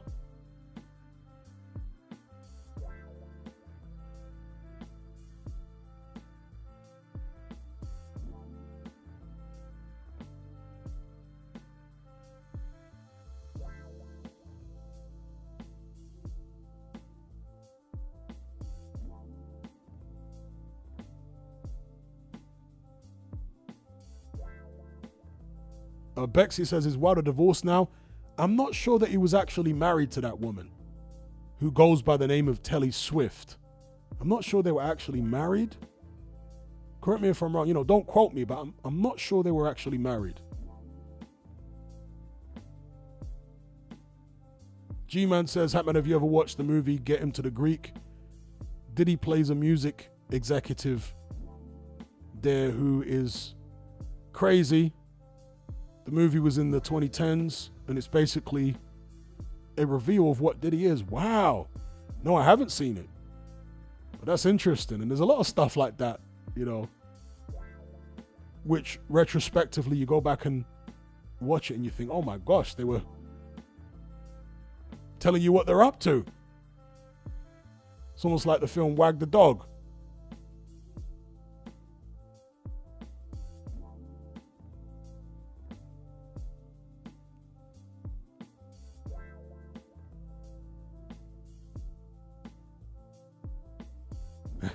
Jackie Boy Johnson says, yeah, Brand was in it, so 2 wrong-uns.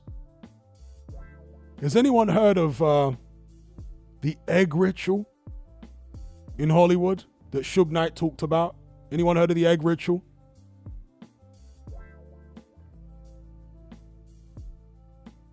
I'm not even sure whether calling it a ritual is the right description, but whatever. He called it the egg ritual. Anyone heard of it?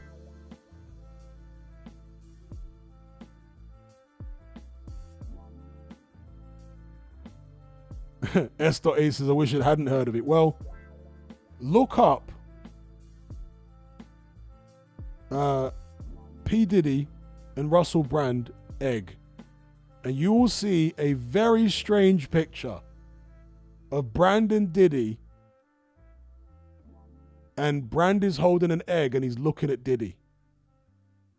I mean, how do you even explain that? Why would Brand be holding up an egg next to Diddy and looking at Diddy? Yeah. The egg ritual.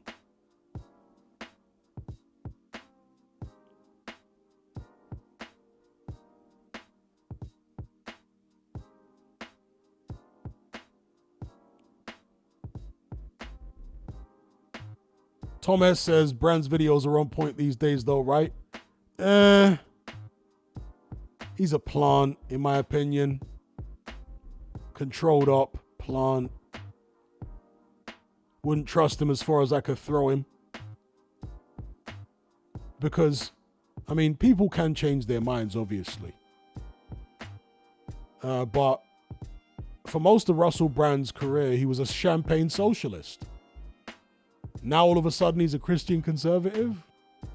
Do you believe that transformation? I don't.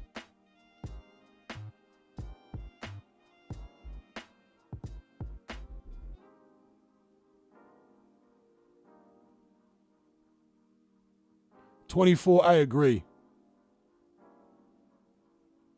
I agree. I think Tate is a plant, but at least Tate is entertaining. You know, Andrew Tate is literally hilarious. Absolutely hilarious. Whenever he goes on his rants and stuff like that, yeah, he might be a plant, but he's a funny one, I'll tell you that.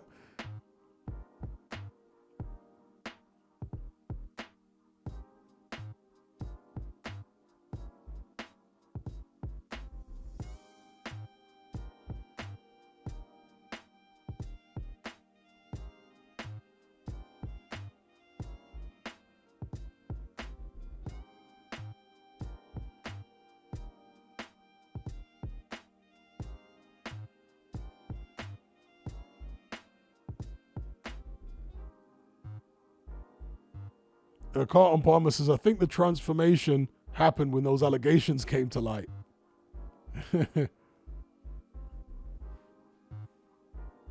Yeah, man was literally a champagne socialist for years. Part of the Camden crew, you know?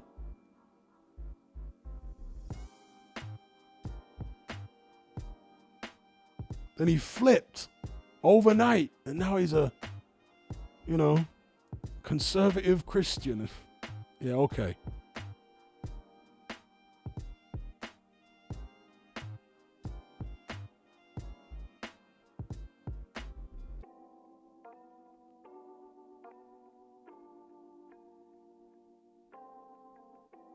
I agree with 24. Yeah, Andrew is the brains between them for sure. CPB says, I think Andrew Tate is a grifter. Oh, he might be. But, again, I just take him as entertainment. Especially now, you know, in the early part of his rise to fame, he was putting out a lot more useful information. But now he's just an entertainer. You know? Just funny. Watching his clips come up and seeing him ranting about this and that. It's hilarious.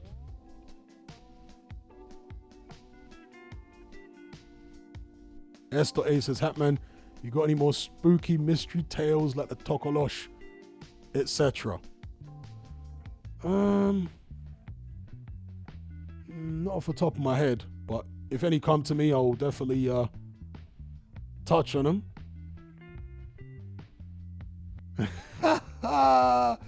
J.A. says, Tommy Robinstein. That's a very appropriate remix of his surname. If you know, you know.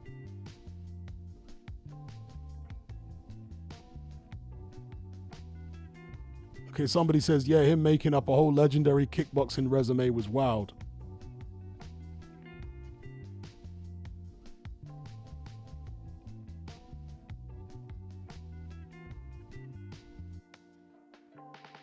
CPB says, have you ever seen Piers Morgan debating Alex Jones on that? Yeah, I saw that. That was funny. The funniest bit is when Alex Jones put on like a plum English accent at the end. And Piers Morgan basically, he was lost for words. But Alex Jones was like, oh, I can talk like this as well, Piers.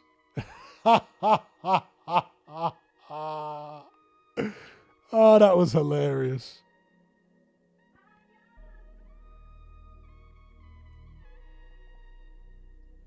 And I have over 50 firearms. His plumbing English accent is actually on point.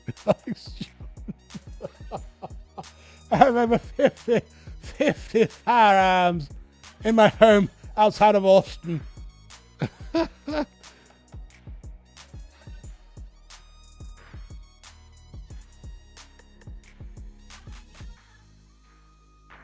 Somebody says Alex Jones sounded nearly as impressive as Denzel Washington.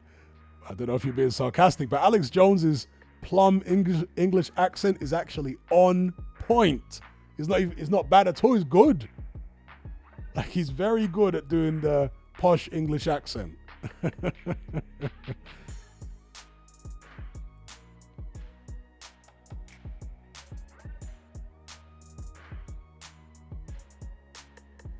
You know, he always used to do Palpatine from Star Wars. Execute Order 66. You know all that?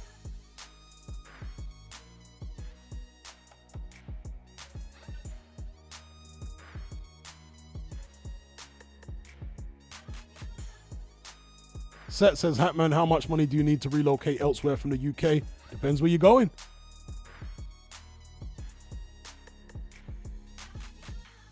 You go live in, I don't know, Vietnam, Cambodia, you can live cheaply. Live even cheaper than that in India. So, depends where you want to go.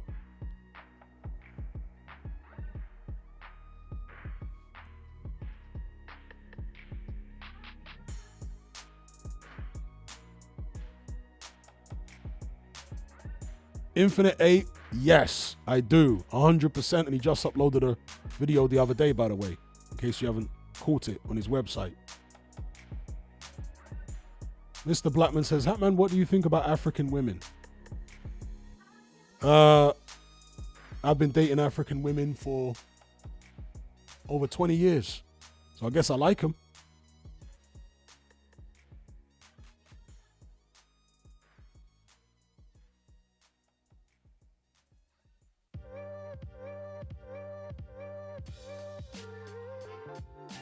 Thoughts on Ethiopian women? I like the dances that they do. You know, the Ethiopian traditional women's dancing. I like that. So it says, Hatman, have you ever come across any Eritreans? Yeah, you know, Eritreans here and there.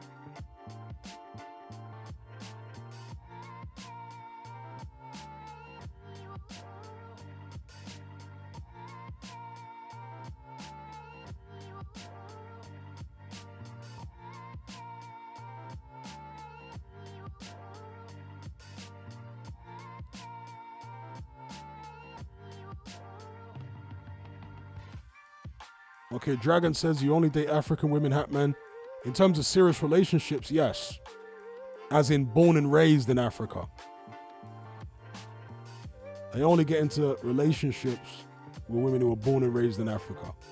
Not the ones that are raised in the West or born in the... No, I don't... No, thank you. You have to be born and raised in Africa for me to actually be in a serious relationship with them. Otherwise, no, thank you.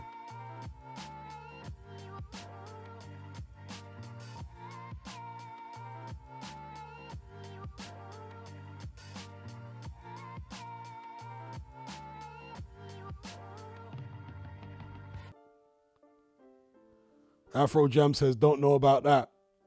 As in what? You're happy to date the ones that are born and raised in the West? Oh, okay, I guess you're talking about the Ethiopian thing. Okay.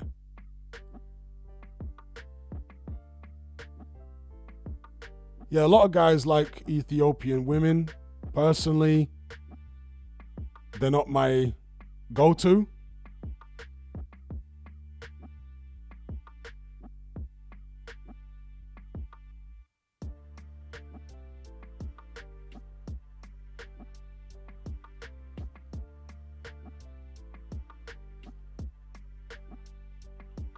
Bexy says it seems a lot of Western women get to a certain age and just go sad. Well, they waste their prime years, don't they? So many of them. And they're self-destructive. They don't realize that by running around and hopping on the COCK carousel You're actually diminishing your value in the eyes of men of value. That's what you're doing. So they're so self-destructive in the way they behave in their 20s. Getting all the tattoos and all that stuff. It's just awful, man. Like, what kind of serious man? The kind of men they want, right? With money and social status. What kind of man wants a woman that's covered head to toe in tattoos and just trashy, man? So they ruin themselves in their prime years. They end up as bitter old spinsters who, let's say they're in their mid-40s like me, who hate guys like me because I'm still dating girls in their 20s, right? So they're looking at me like, because they want to be with man like me. If a girl's in her mid-40s, she's looking for a guy like me. Why would I want some old hag who's washed up, used up, ran through? Not interested in you. I can get girls in their late 20s. I don't need you. God forbid I dated a girl my age. What a horror show.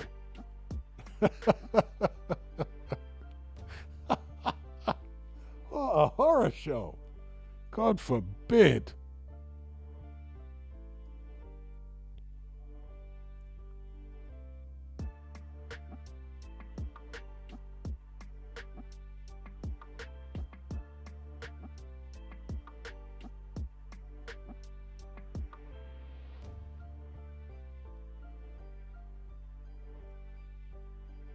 Lincoln says, damn, Hatman, you the next Kevin Samuels.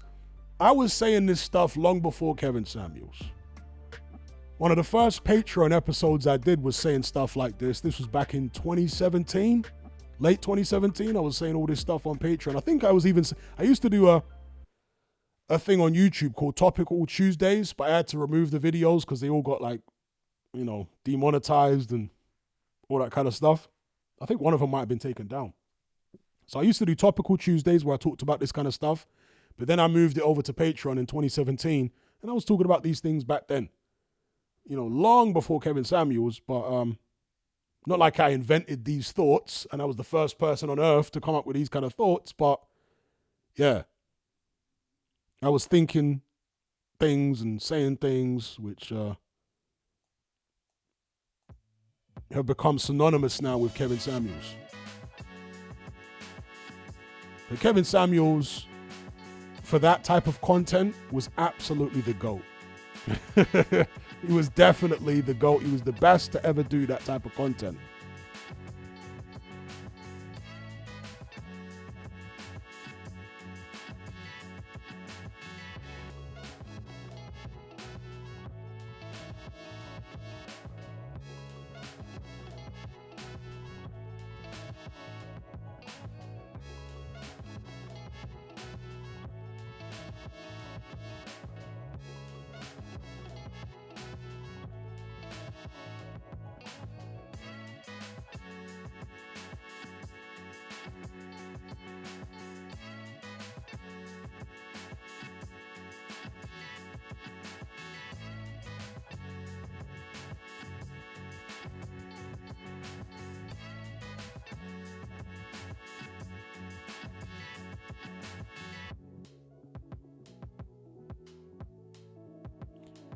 Do I think they offed Kevin Samuels?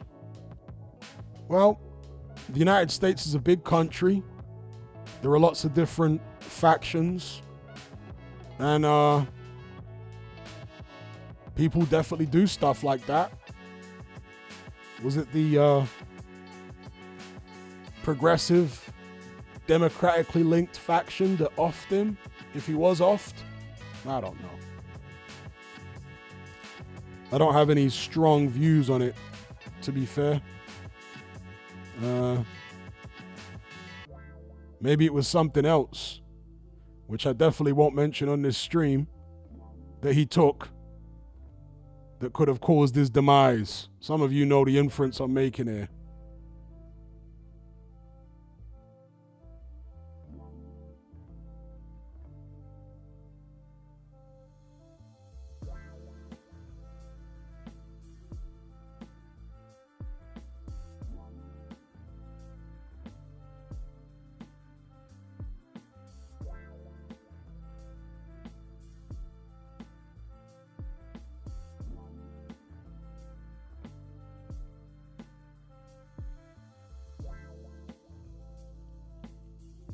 Well, if it's heart related, then that is kind of evidence that it's what I'm inferring. That's what tends to happen. Read between the lines. Anything heart related, and I'm like,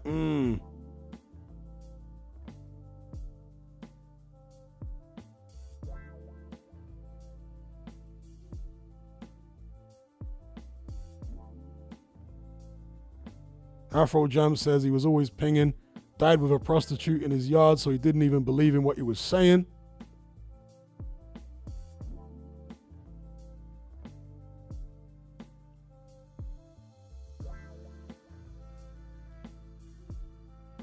Linkage says they said he died from a Viagra pill. I find that hard to believe.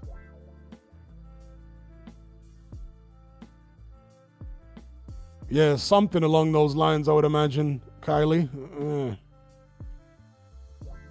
If I had to guess.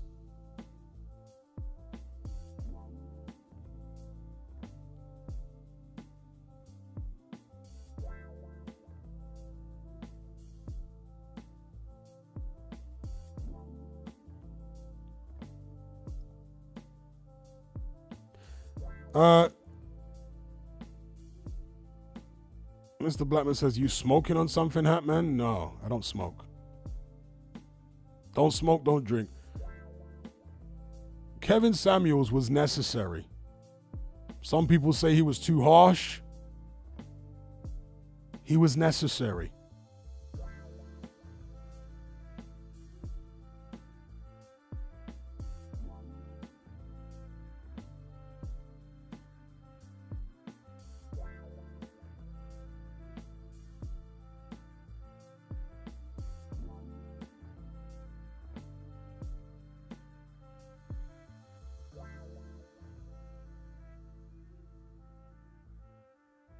Because the pendulum has swung so far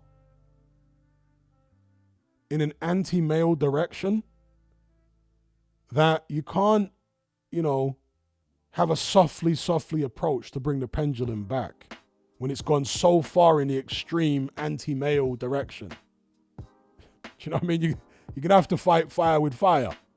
And that's what Kevin Samuels did. So...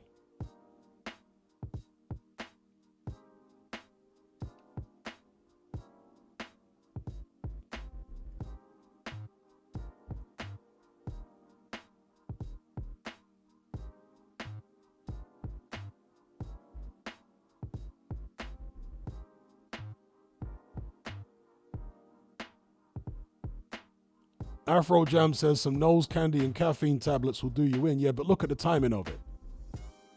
If he was doing nose candy and, too many Red Bulls, well, you think he's not been doing that for years? The timing of it, yeah.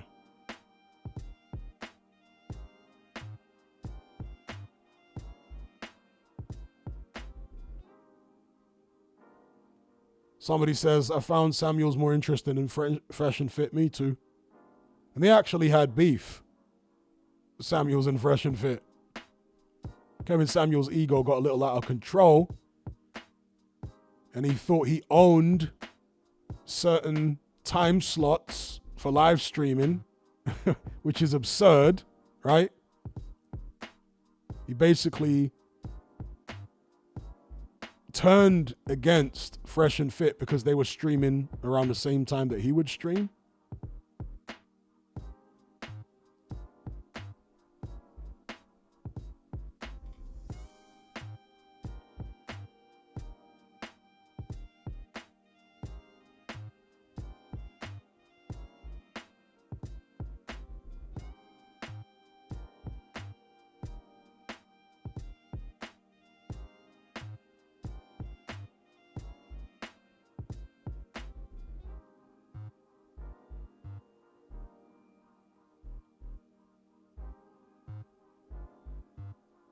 Seth says, Umar Johnson, great funny comedian. I do find Umar Johnson funny. I don't trust him at all. But yeah, comedy value, when he starts talking about bunny hopping and all that. I find that hilarious. His rhetoric is so cartoonishly silly that it does make me laugh.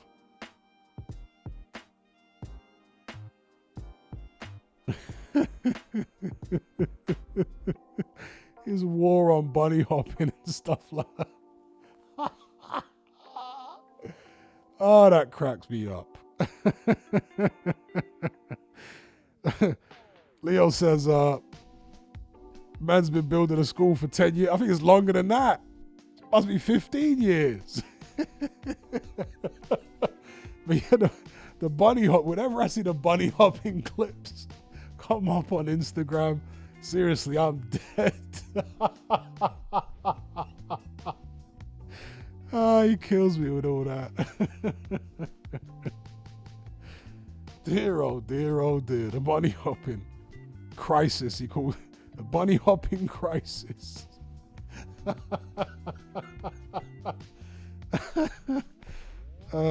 Shout out to Adit for the super chat. Says, what about Indian women or Asian women? I've always been most attracted to Asian women. My wife is Filipino. Yeah, and get some great women out there in the Philippines.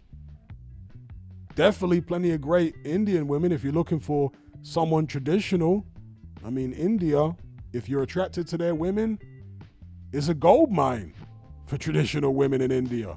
Absolute gold mine. Similar thing in the Philippines, Cambodia, Vietnam. You know, even Thailand, but you obviously got to be careful in Thailand because some of them ain't women.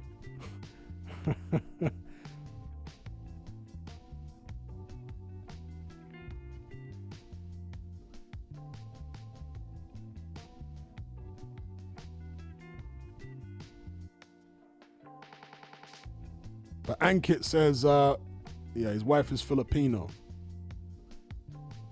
And I have to imagine she gives you no stress and looks after you well. So congratulations to you. Enjoy.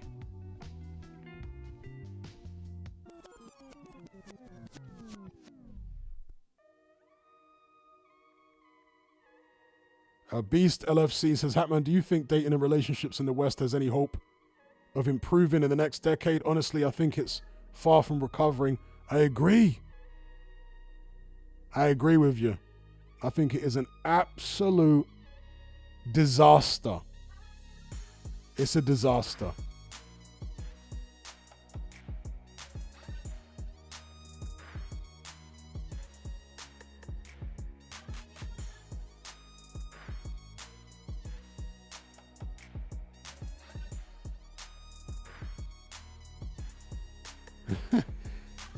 Kylie says, all the middle-aged men out in Thailand. Yeah, they've been doing that for a while. Like, kind of middle-aged British men have been getting Thai brides since at least the 80s. 80s, 90s. There was loads of like middle-aged British men who'd made a bit of money, you know, like business owners and stuff like that.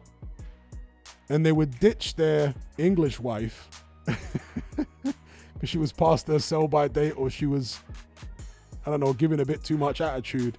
And they would get a Thai bride in who was like, you know, 20 years younger and worshipped him.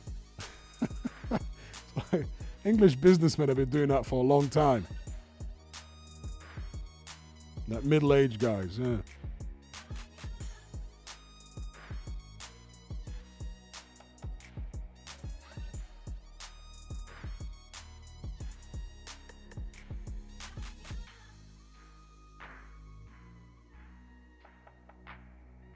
Ayed says, Louis Theroux documentary on British men looking for Thai brides is hilarious. I think I might have seen that, but I don't remember much about it. But I can imagine, you know, Louis Theroux would have been laying it on thick.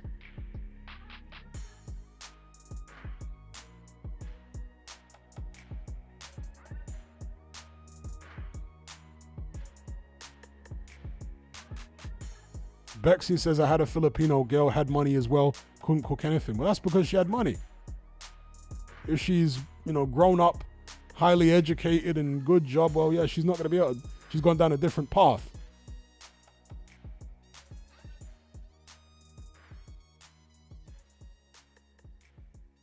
The ones who don't have much of an education are incredible cooks because they've been raised to be wives.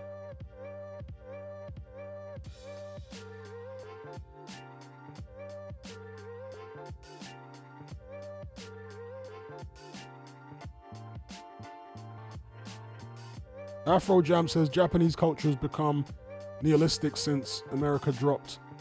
Yeah. Yeah, it's kind of unfortunate. And in fact, I saw a statistic. Might have been earlier on today. I don't know if it's true. Because, you know, people put all sorts of stuff up on Instagram, so I can't verify this. But I saw some statistic which claimed that Japanese men have the lowest testosterone in the world. That's what it claimed. That out of all the countries in the world, Japanese men have got the lowest testosterone. You guys reckon that's true?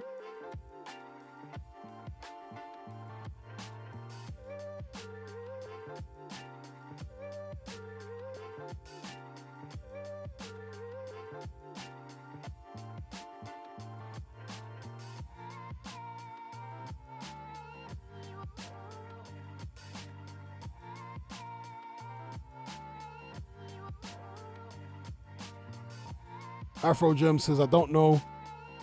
South Korea birth rate is even worse. But this isn't just to do with birth rate. This is specifically testosterone count.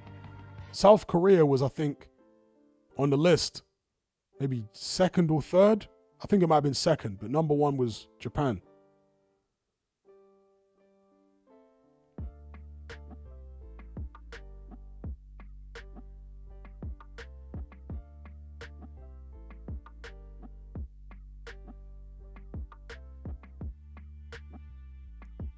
Yeah, Inoue's from Japan.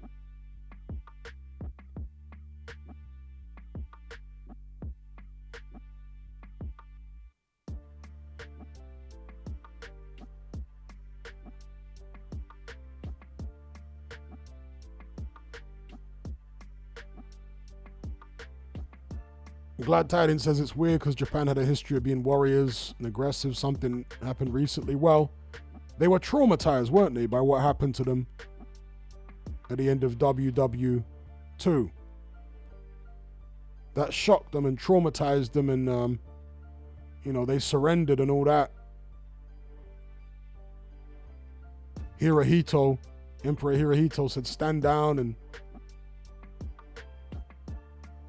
it changed the trajectory that they'd been on, because prior to that they were a big imperialist nation, weren't they, Japan? They were like the powerhouse of the Far East. They'd conquered so many other Asian nations and whatever. But that event really sent shockwaves through them, which they might not have yet recovered from.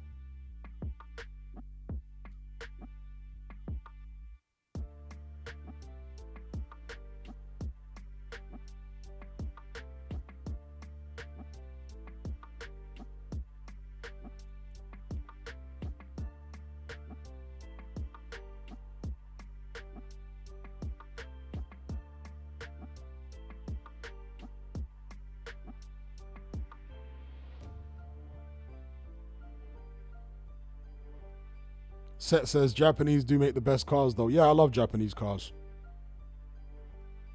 I love Japanese cars. I'm not one of these people that's into like fast sports cars and this and that. And I like the reliability of Japanese cars. You know, if you get like a good Toyota, Lexus, even a Honda, they will just run and run and run and run forever.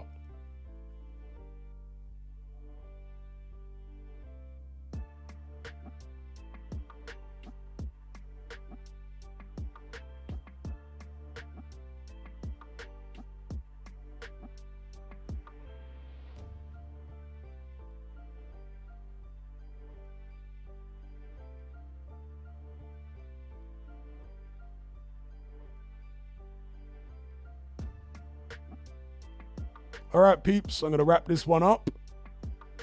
Been a nice hangout. Talked about all sorts of stuff. Great questions from you guys. Great conversation. I've enjoyed it. So, yeah, hopefully you guys did too. Shout out to everybody who locked in and participated. Special shout out to everyone who donated via Super Chat. Take care, be good. I'll catch you guys in the next one. I'm out.